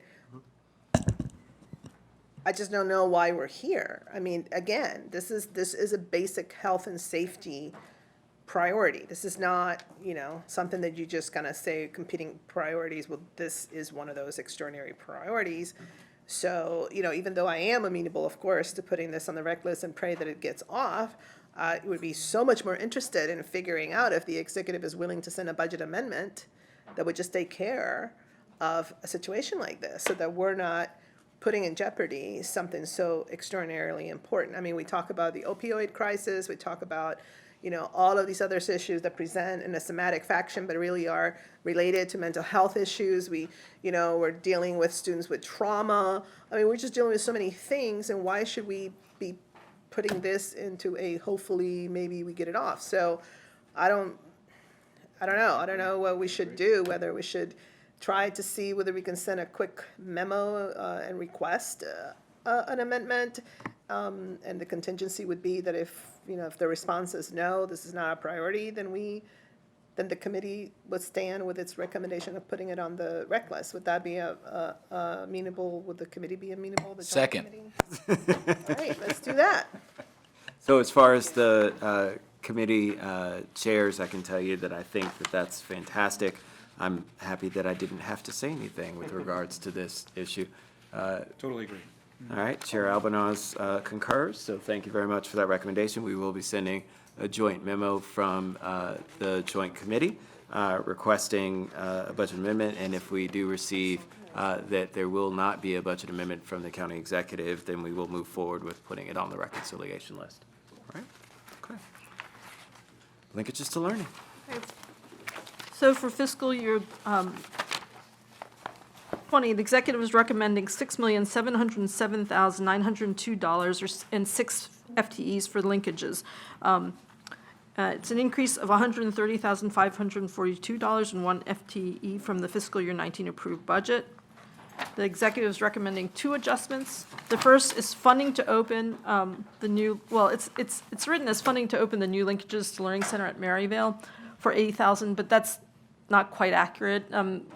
There is an existing linkages center at Maryvale. With the new construction that in the new CIP project, what's being recommended is a program manager to provide administrative oversight and support to basically all the sites, all the linkages sites. And that's needed to support ongoing operations, assure compliance with DHHS and MCPS protocols, provide extensive external communications, collect data, a whole lot of things that are important for the program to infrastructure things that allow the program to operate efficiently. There was a program manager position that was reduced during the recession, and that was quite a while ago. And basically, they can't expand, they can't do anything if they don't have this additional support. And the second item is multi-program adjustments. I don't see any objections from my colleagues, so that will be approved. So just for the committee's information, council staff attached a couple charts showing program outcomes on page 15 of your packet. And it basically shows, positive trends in terms of family self-sufficiency and mental health services for clients who've received linkages services. So wanted to just bring that to your attention. Council members recently have expressed potential interest in expanding linkages programs or linkages type services in recent, council and committee discussions. So reported in your packet at page 16 and 17 are what it would cost to add certain kinds of linkages programs. So for a new linkages program, it would cost $196,264 in the first year, and an annualized cost of $266,347 for each new linkages program. In addition, the executive staff provided what is on the linkages 6-year strategic expansion plan, and that's included. Part of that is included on the table on page 16 of your packet. One of the items that's missing is a school coordinator of $30,917 for Kent Mill Elementary School. That actually should be at the top of the list because with the recent EdLoad data the MCPS sent over, Kent Mill is at, I think, 90% ever farms. And so it ends up being the highest priority because of its status there. So what you see is recommendations from the strategic plan reordered based on the most current EverFarms data. But council staff actually raises as a policy issue whether if the committee and the council is interested in expanding linkages programs, whether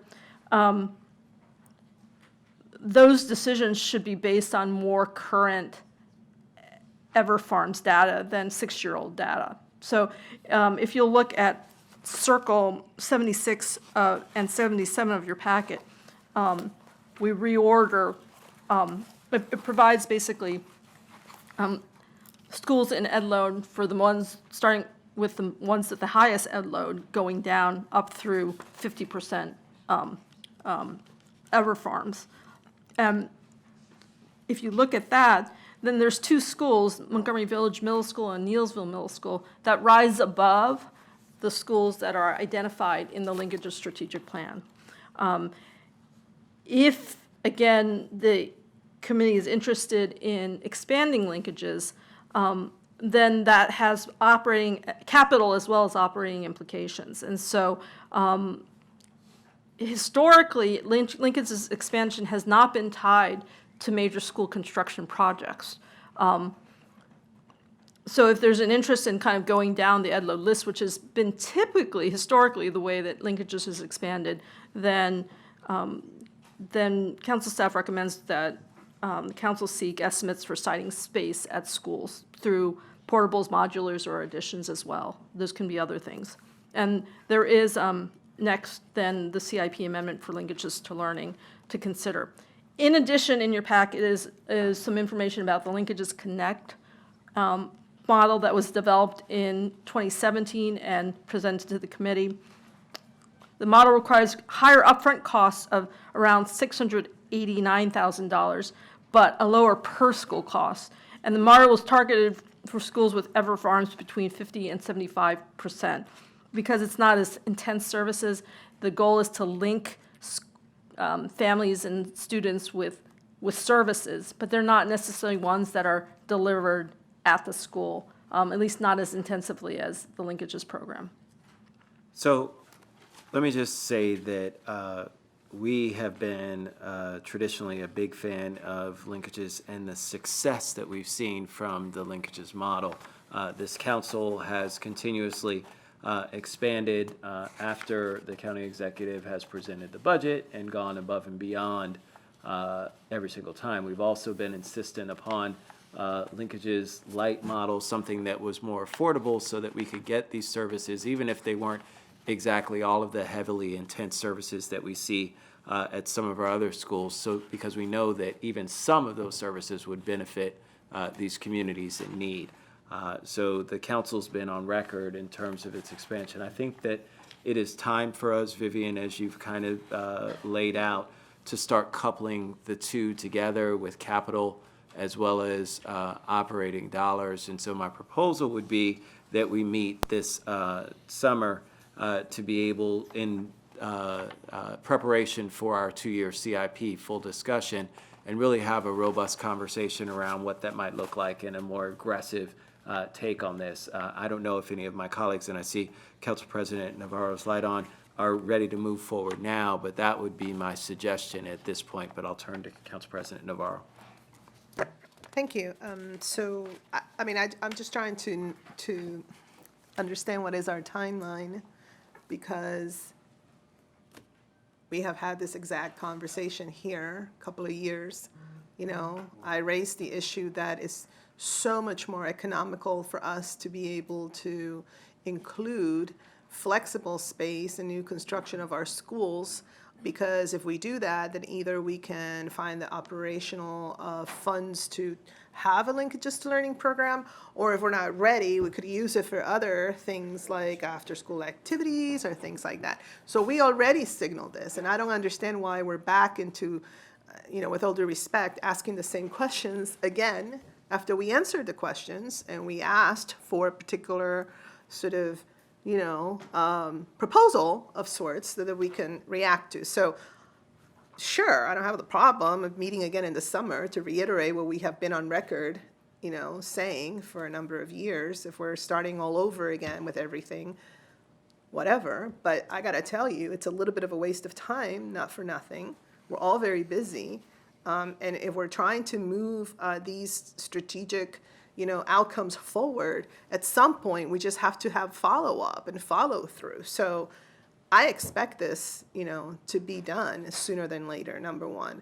Number two, I think that we also had major conversations about how things have changed so dramatically that just sticking to this strategic plan it was almost like the MCPS, remodeling and revitalization, et cetera, things have changed so much, and we also expressed interest in looking at schools that perhaps had changed dramatically, were not in the list in terms of ever farms, because we want to address the needs of the neediest. So that's another thing that we had said we were willing to be flexible and not be so rigid about where in the queue is this school, et cetera.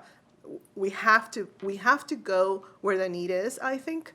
And then lastly, I will say that the Linkages Light program You know, I think we also need to have a conversation about that. What is it that it provides?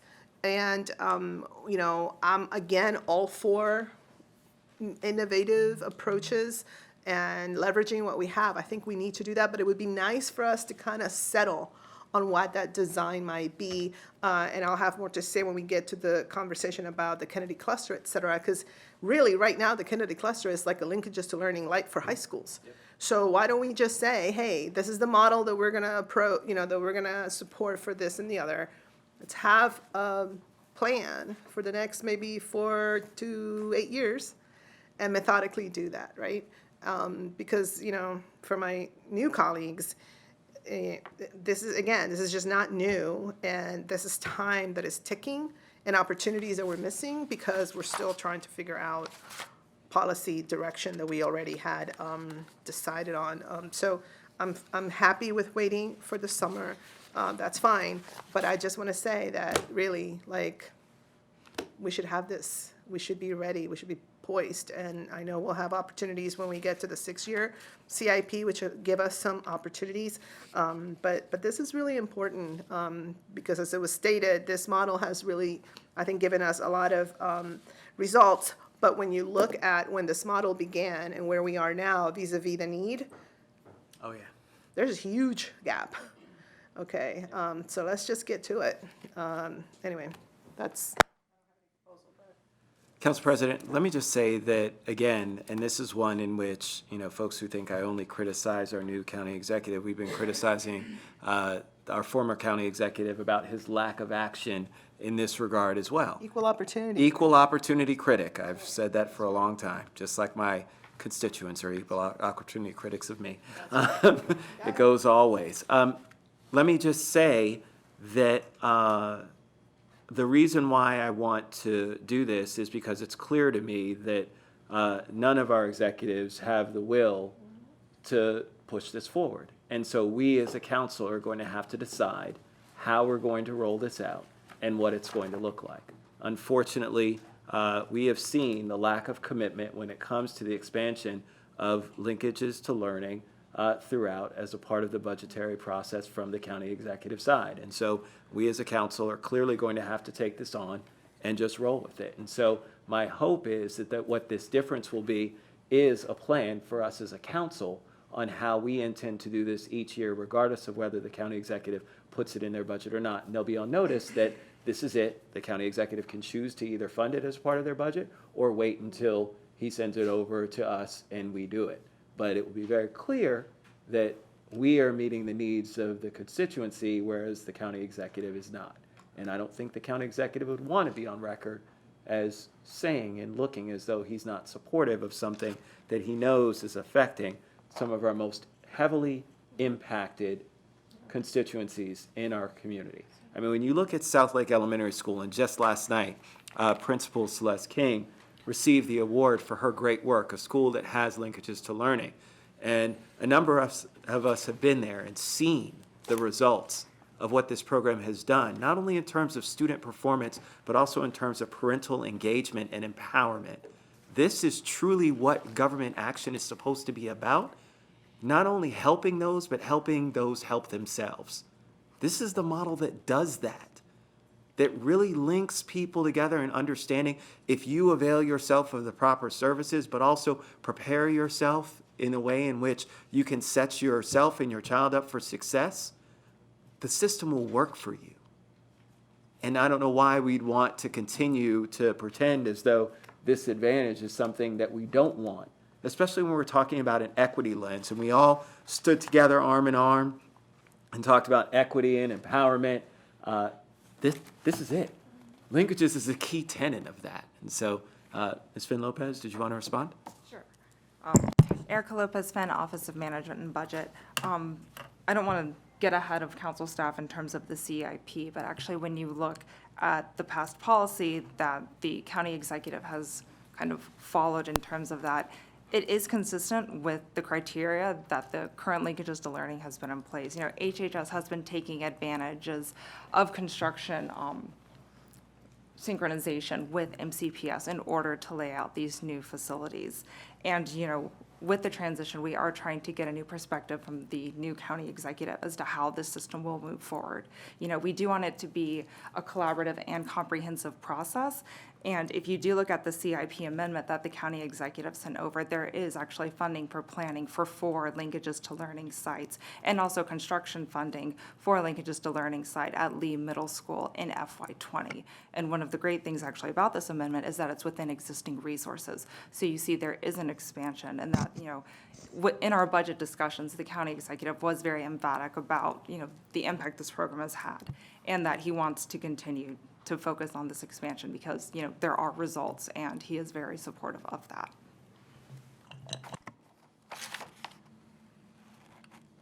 Are there any linkages to learning expansion dollars as a part of this year's budget for programming? Not within the operating budget. Okay. Within the capital budget, yes. Okay. Within existing resources. For future out years in which those projects will come online? Correct. Right, okay. Vivian? So, I'm sorry, Councilmember Jawando? No, go ahead. No, Councilmember Jawando and then Chair Albanese. I appreciate it, and want to also just add to the chorus of my fellow education committee members who I'm often struck with the sense of urgency to move quicker on these things, and it's good to hear the frustration from Council President and from the chair, because I feel it too, and I've been here 4.5 months, and so I really, we have to have a more holistic look at this. You look at these lists of schools, and many of which I've been to, and it's just, there's so many kids that need these services, and it's just, I don't know how we can sit up here with a straight face and not move more rapidly to get these services to kids. And I'm gonna have a proposal to do something small on the rec list with therapists that in middle schools that have linkages sites, because there's some issue with transition, we're working on that. But again, it's a drop in the bucket of what's necessary. And we're gonna have real conversations about it. So I look forward to the summer discussion that's already been had, as we've heard. But you know, you have 4 new members here who will benefit from it, and 3 on this joint committee at least. And so I appreciate the sentiment and look forward to really making some progress on this soon. So The chair is good. so what's next then is the CIP project? Vivian, your mic is not on. We're moving to the CIP amendment for linkages to learning in school-based health centers. The CIP project provides for 2 major types of facilities, linkages to learning centers and school-based health centers. What's being recommended in the amendment is planning money for 4 linkages sites, Lee and Silver Spring International Middle Schools, and the new Gaithersburg Elementary School, and Cresthaven Roscoe Nix Elementary Schools, which are paired schools. There's also construction money scheduled in fiscal year 20 for Lee Middle School. Council staff notes that, again, the schools that are, Silver Spring International Middle School is an existing linkages site, and the CIP funding will bring the facilities at Silver Spring Middle School up to the linkages POR, because right now the facilities are not, they're not as robust as what's in the linkages POR. The other schools are chosen again because of their inclusion in the linkages strategic plan, and also that there's major school construction targeted for those schools. So if the committee and the council anticipates that there will be moving forward with linkages expansion, you know, more robust than what we have been doing, because we haven't really added any programs since South Lake. And I think that's the only site that's been added since the 6-year plan, which is almost over. Then it makes sense to support the executive's recommendation to add spaces at those schools. Again, if there's not an interest in moving forward and at a more rapid rate in terms of expanding the program, then the risk is that you build spaces, and you know, they could be used as flex spaces, but they won't necessarily be used for the program. Council President Navarro. So one clarification that I want to make is that I think my expectation is that when we're dealing with these items that the council has already discussed and has already signaled, agreed in terms of direction, that that is included in the packet. It's sort of the starting point, and not for us to have to relitigate what we have already discussed and agreed upon. So I just wanted to clarify that. Because if not, we're just spinning our wheels and you know, I just feel like we just got to move forward, okay? Number one. Number two, and I would just offer this as a thought for my colleagues, is that I think we need to do both. I think we need to take advantage of whatever opportunities exist in the CIP with new school construction, because then we're going to regret it, because then we're going to be scrambling to, you know, get modular, you know, classrooms and things like that. We should do that. But then also we should, you know, take a step back this summer and develop a list of all of those schools that are on that chart to see then what we would like to see and what will that initiative look like. And that also will give the administration, I think, enough, you know, time to know that this is where we want to go. And hopefully then by the next fiscal year or even mid-year, whatever, we can start to make some decisions. So I just wanted to offer that as feedback as we are deliberating, that it is very important not to, you know, have a packet where we're being asked questions that we've already answered, but sort of use that as our starting point to where we should be going next in terms of recommendations on how the committees can achieve what we've already said on record that we wanted to do. So in this case, I would just offer that as a sort of bifurcated option to see where we can go and how quickly we can then fulfill that need. Councilmember Jawando.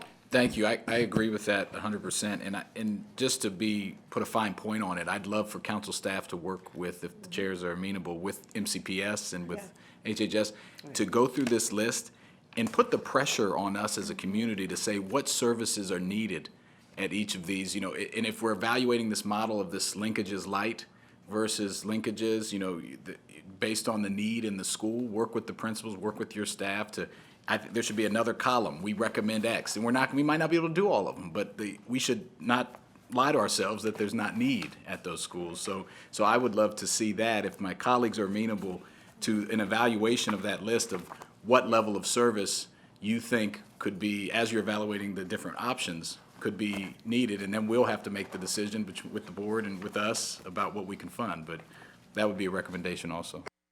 Yeah, so I think encompassing both together, I think having that list available for us for our summer when we take this up would be appropriate so that we can make the most informed decision.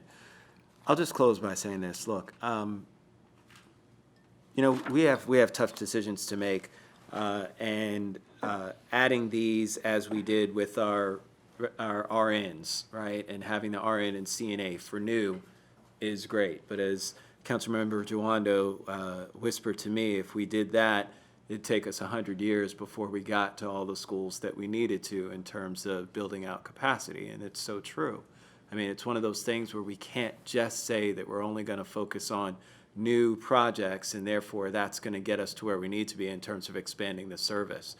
So it really is one in which we're going to have to roll up our sleeves with MCPS as partners and really start to get aggressive in terms of what it is and be very creative about space utilization as well for existing schools. Oftentimes, unfortunately, those schools who are heavily impacted by poverty are also space constrained. And we know that. And so from that perspective, that provides some limitations in a lot of areas. And so, you know, we'll have to figure out ways in which we can work within to get us what we want. Hopefully some of the linkages light modality. And again, we'll need to, you know, we've talked about what that is, but I do think, in fairness, Council President, what we need to do is come up with a defined, just as you said, this is exactly what linkages light is. This is what full linkages is. When we can do full linkages, we'll do it. If we can't do full linkages, we'll do linkages light, and it spells out for everyone exactly what it is so that everyone knows and has that expectation and understands it. I think that that's still something that's still floating out there. And so hopefully this meeting will get us there. Chair Albanos. I don't know, 4:10 on a Friday. Let's see what I can muster up. I think I I agree absolutely with the recommendations. Linkages is obviously a proven program that has pretty remarkable outcomes. So much of its success is based on the buy-in of the school where the program exists and the partnership and alliance with the school administration that is part of the initiative. Because as we know, our school administrators are often overwhelmed with just what's on their plate, let alone all of these incredible sister programs that are out there.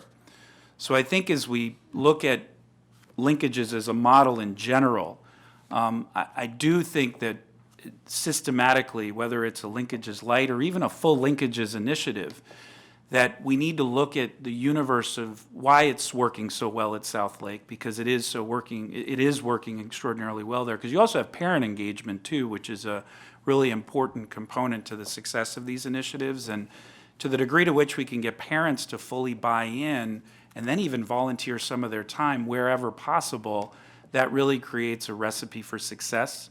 So I do look forward to the conversation, and I've been in the audience when you guys have had this conversation many times before, so it does feel a little bit like deja vu, but I do support when we meet having a comprehensive approach and look at linkages moving forward. All right, Ms. Young, back to you. So as far as the specific recommendations related to the CIP, one of the things that council staff wanted to do is to delay weighing in on that, because right now we haven't gotten actually the breakout of the expenditures for each project and when they would take place. And so before the joint committee says yay or nay on specific projects, I think it would be important to have that information. So we can, we might need to bring it back at council, but we'd like to have that before there's a decision. Would you guys be able to provide that for us, Ms. Finn Lopez? Yes, we'd be able to provide it. Excellent. Okay. Excellent. All right. Terrific. Okay, so moving forward to high school wellness centers, the funding for the four high school wellness centers is included in your tables on page 18 of your packet. The grand total for fiscal year 20 for the four centers is $3,758,285. It's an increase of $26,408, or a 0.7% increase. The amounts are attributable to slight increases in personnel costs. Council staff recommends approval of this budget, and service and outcomes data for the program is included in your packet. It's circles 27 to 28 and 100 to 101. So I just wanted to very quickly ask MCPS, I know that this is a part of the product of additional funding that's coming from Kerwin to be able to ensure that we have health professionals at every single one of our schools, i.e. the community schools model.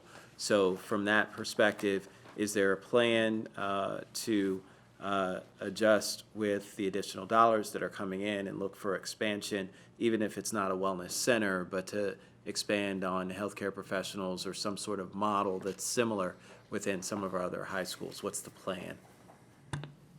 The community school dollars are going to likely come, because of the way the funding structures are probably going to likely come more to our elementary schools. So we're working through on those two additional positions, the community schools coordinator position, and then the health person. And as you know, the language is very broad in terms of how we think about it.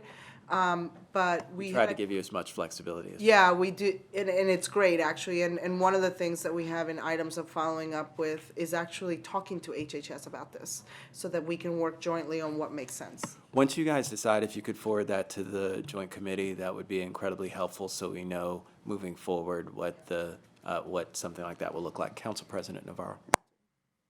Thank you so much. So just two items.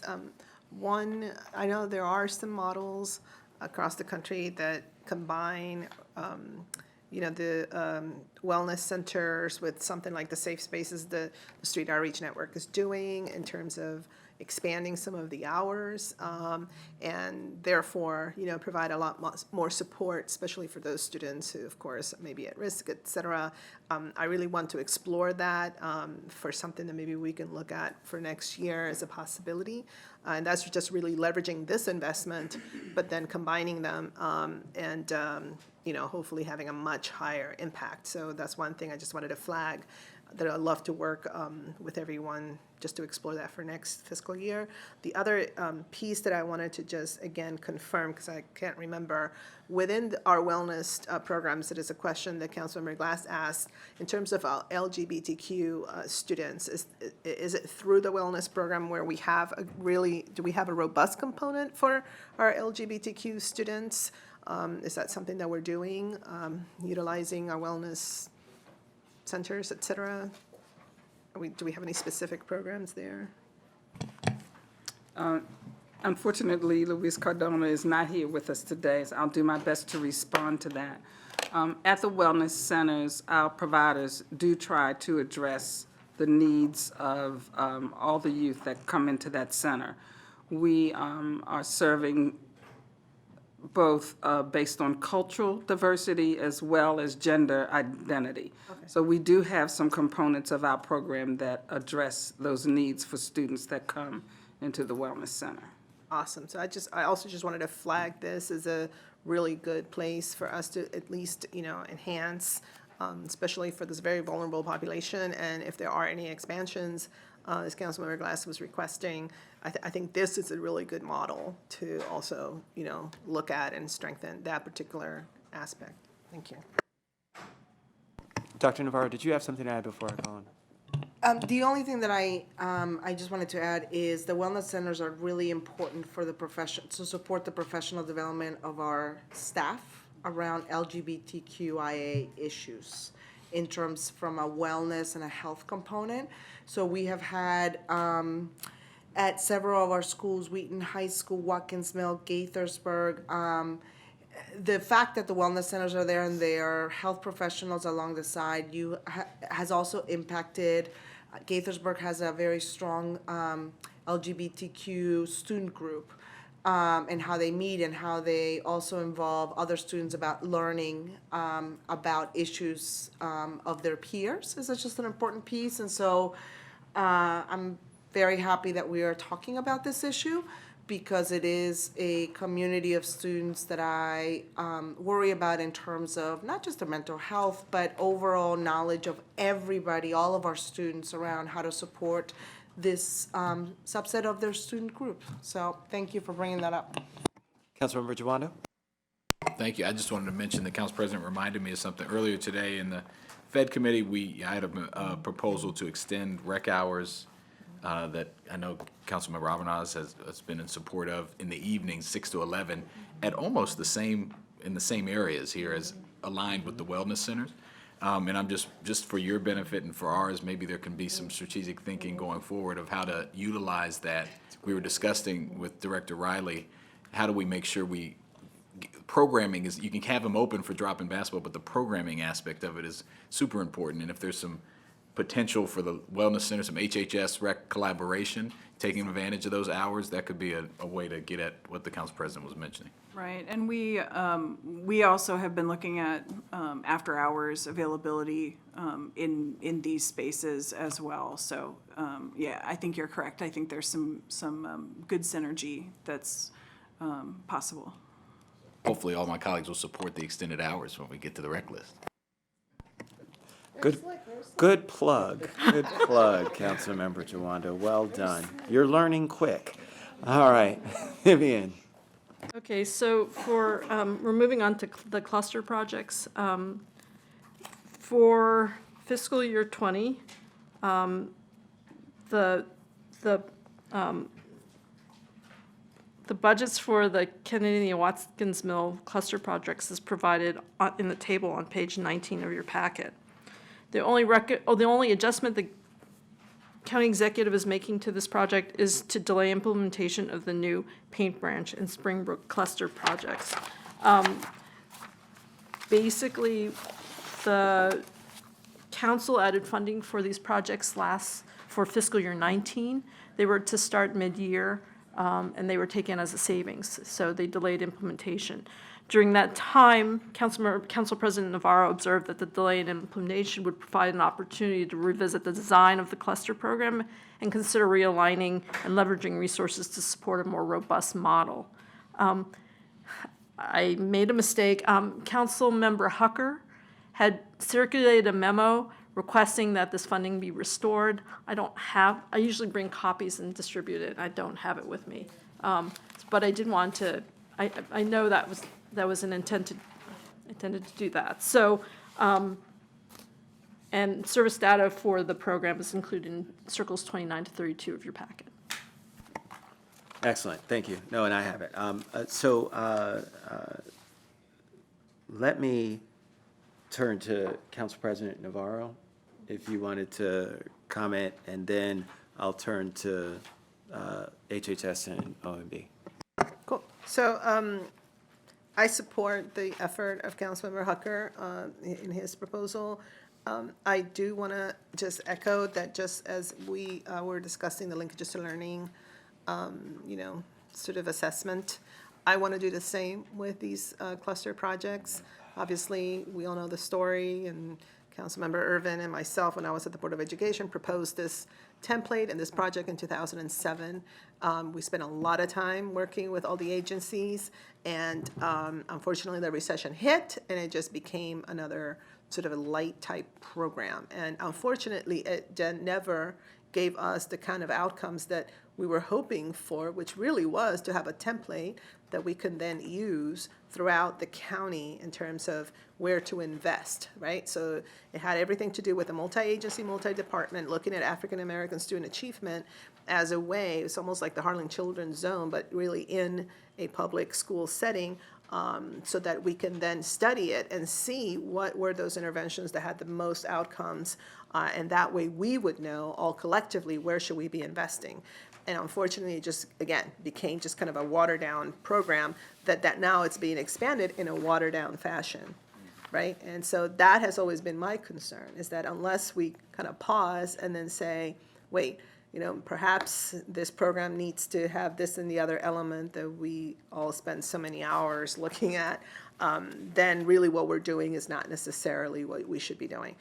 So I still feel that way. I still think that in the summer we need to come up with a template, looking at what was originally intended, and then seeing how we can implement this at Fidelity. I honestly think that we already have so many pieces in place and so many, initiatives going on that if you populate the map, you might find that we're kind of already doing it, right? But again, it's because we're in the silo mentality day in and day out. So I'd like to do that. Of course, I'm not going to be opposed to, two schools that are part of, the NEC cluster in my district, but I do want to be disciplined in not perpetuating what we've been doing all along, which is just piecemeal everything and water everything down and then come back and wonder how come we haven't had an impact. As I said earlier, the way we're implementing this is like a linkages to learning light program at the high school level. Nothing wrong with that, but maybe we should make a decision, and maybe we just do case management. I mean, this really is just case management.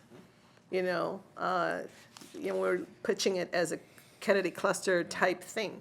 So anyway, so that's just my 2 cents. I think we should add this as another agenda item for the summer to really come up with some direction in terms of where we want to go with this. Thank you.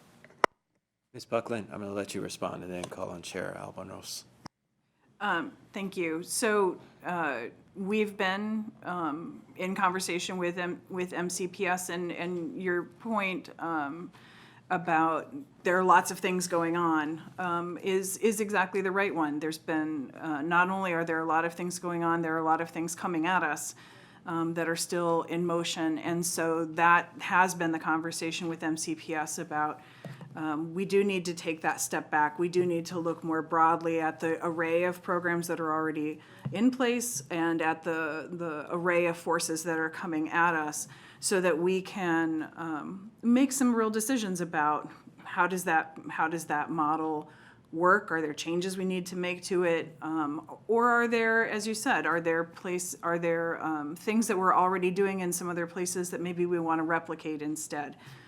So those are conversations that we've already started with the schools, asking exactly those kind of questions. And so I think that your point about coming back and having a more deliberate conversation about where those plans are going, I think is one that we certainly would be interested in having. Chair Albernos? Once again, deja vu. So a couple of thoughts on this, though, because I do know very much about the cluster projects from, the agency side. And the model is sound, having one-stop shop approach with the family there and everybody around a table. It's not to scale, no question about it, but for the families that it does serve, it has been pretty significant. The challenge, however, is the ancillary agencies who are working on this don't have the staff resources to dedicate the amount of time necessary for this to really get to scale. And so while the cluster projects obviously support those key staff members that are there to connect dots and to work on system building, if you don't have corresponding support among those agencies, then you are even more going to spin your wheels. So I think that I agree with Council President Navarro that we need to look at the systemic approach, which I very much agree with, but also have to look at the capacity of those agencies to really dedicate a decision maker in that room to be able to coordinate things. And I do want to connect the dot here, and I know the county executive has talked often about trying to find efficiencies within agencies and talking about the elimination of a bunch of manager positions. I got to tell you, we're at a less with less point, and the need, as we see so clearly through this packet and in so many other areas, is growing. And so I am skeptical, particularly within an agency such as Health and Human Services, that as we're looking for savings and reductions, I'm sure they're out there, and there are some programs that we need to take a close look at, but we also have to be real about the reality before us and acknowledge that we're going to need more resources and revenue, not less, to address these issues. So it's just, I share Council President Navarro's frustration generally regarding this issue because, I'm now here on this side of the aisle, but look forward to the conversation this summer about seeing how we can build those systems, but also have to keep in mind we have to support the other agencies as well.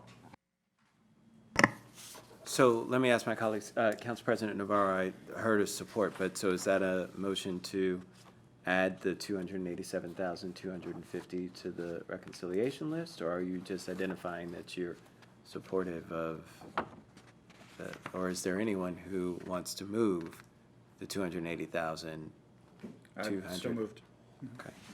It's been moved. Is there a second? Second. It's been moved in second. Is there any objection? All right. Okay. All right.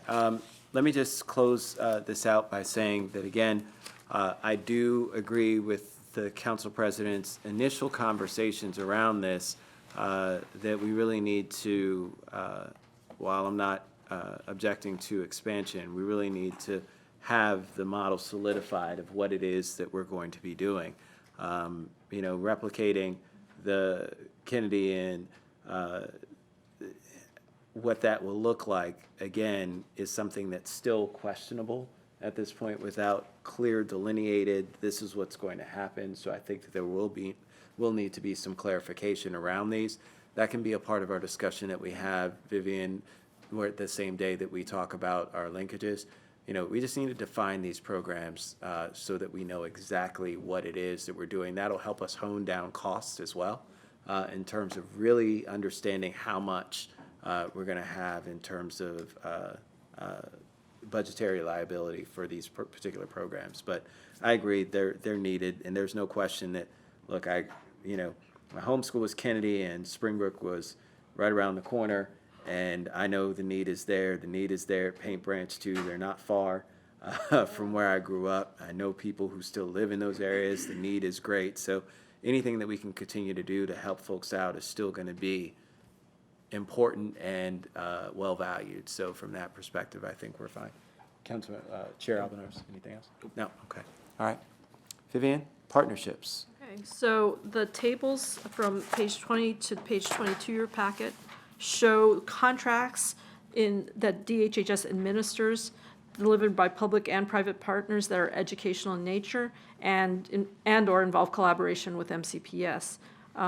They're included in the Child and Adolescent Community and School-Based Services Program in Children, Youth, and Family Services. And it shows the fiscal year 19 and then the fiscal year 20 recommendations for those contracts. Yep, Council President Navarro? Thank you. So I know we also in the past have had some conversations about the George B. Thomas Senior Learning Academy regarding the private fundraising and how are the county-provided funds assisting the low-income students versus those students that can pay. So is there any information about that?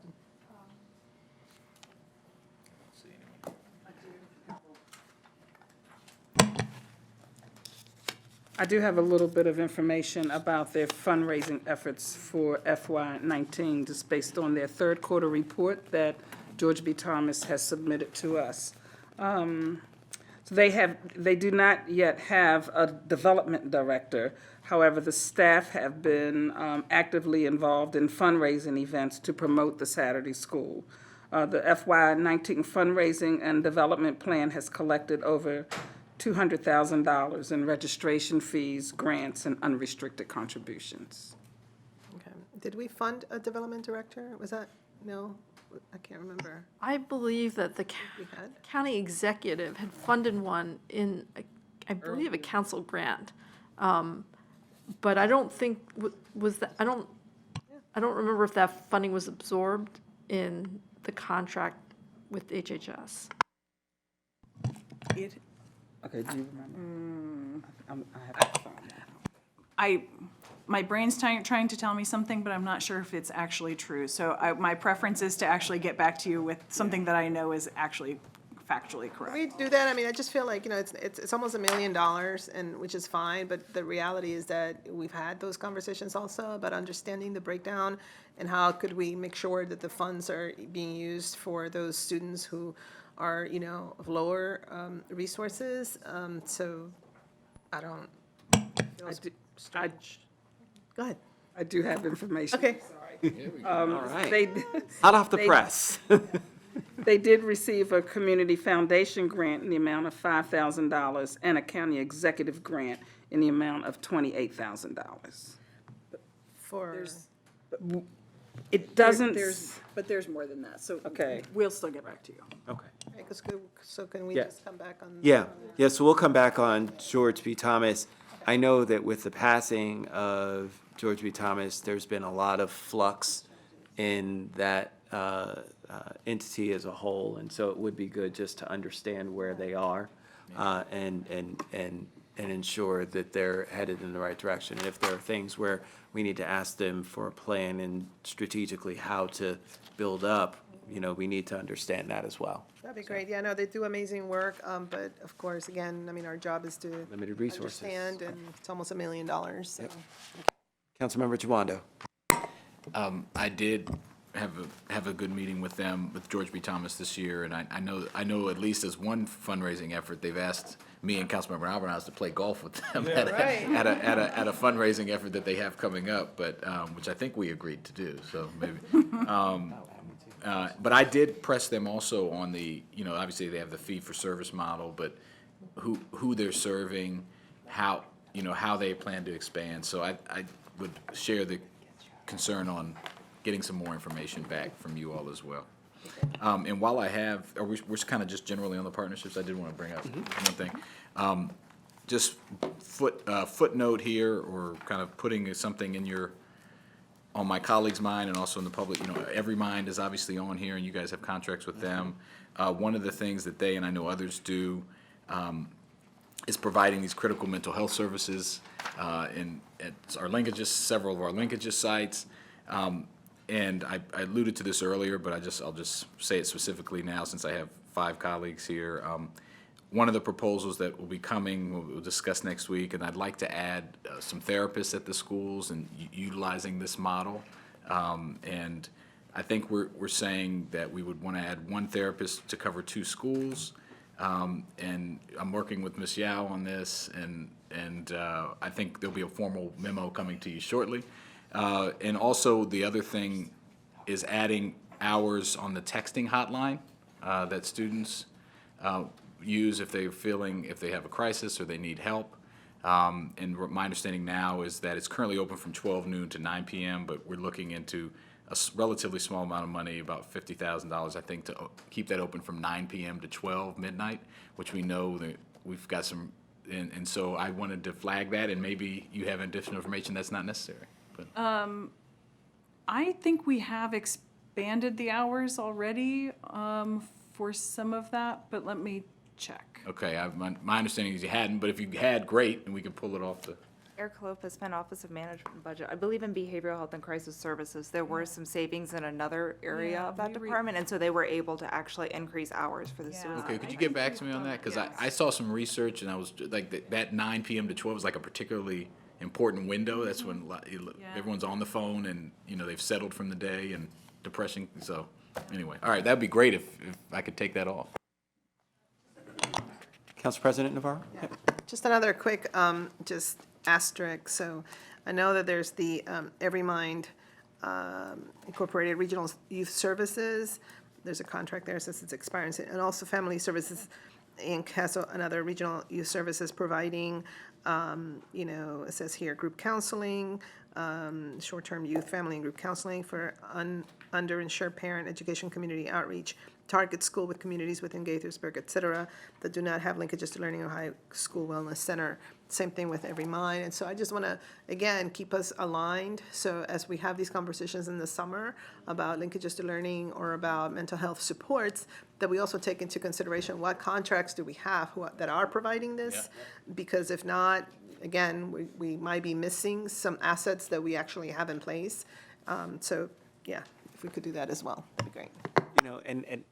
And that brings about a greater point to which I don't think that we have a true repository of all of that information of what specific programs are at each of our individual schools. And so something like that would be incredibly helpful for us as we move forward with establishing where they are, because, I know even a smaller entity like Germantown and Boys and Girls Club, who has after-school programming, but also has some career counseling and coaching and all kinds of stuff like that as a component of it, who works with a couple of our Germantown schools, isn't going to show up on a list like this, but is still doing some stuff. And so they have parental engagement and some of that stuff too. And so from that perspective, just understanding what's going on at each of our schools, I think that's a great point. That's something that we need to work on so that we have that kind of repository of information.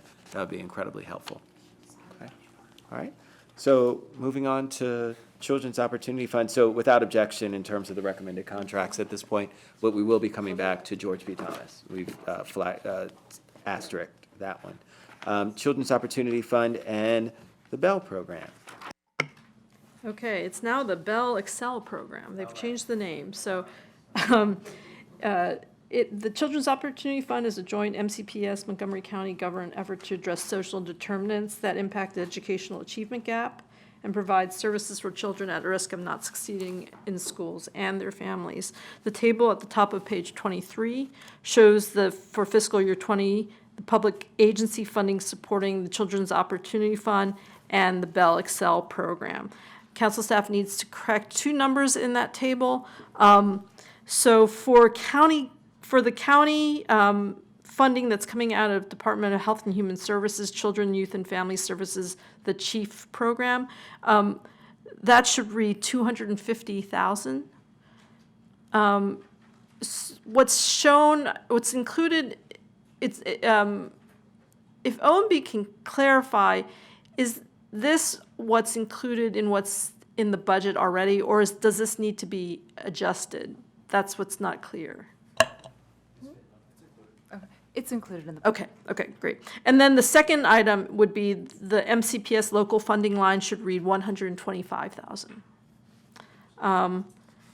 For the total funding for Bell Excel and COF is $1,610,000. Though, as you'll note, the MCPS MCPS provides Title I funding of $900,000 that goes directly to Bell Excel now, not through the Children's Opportunity Fund.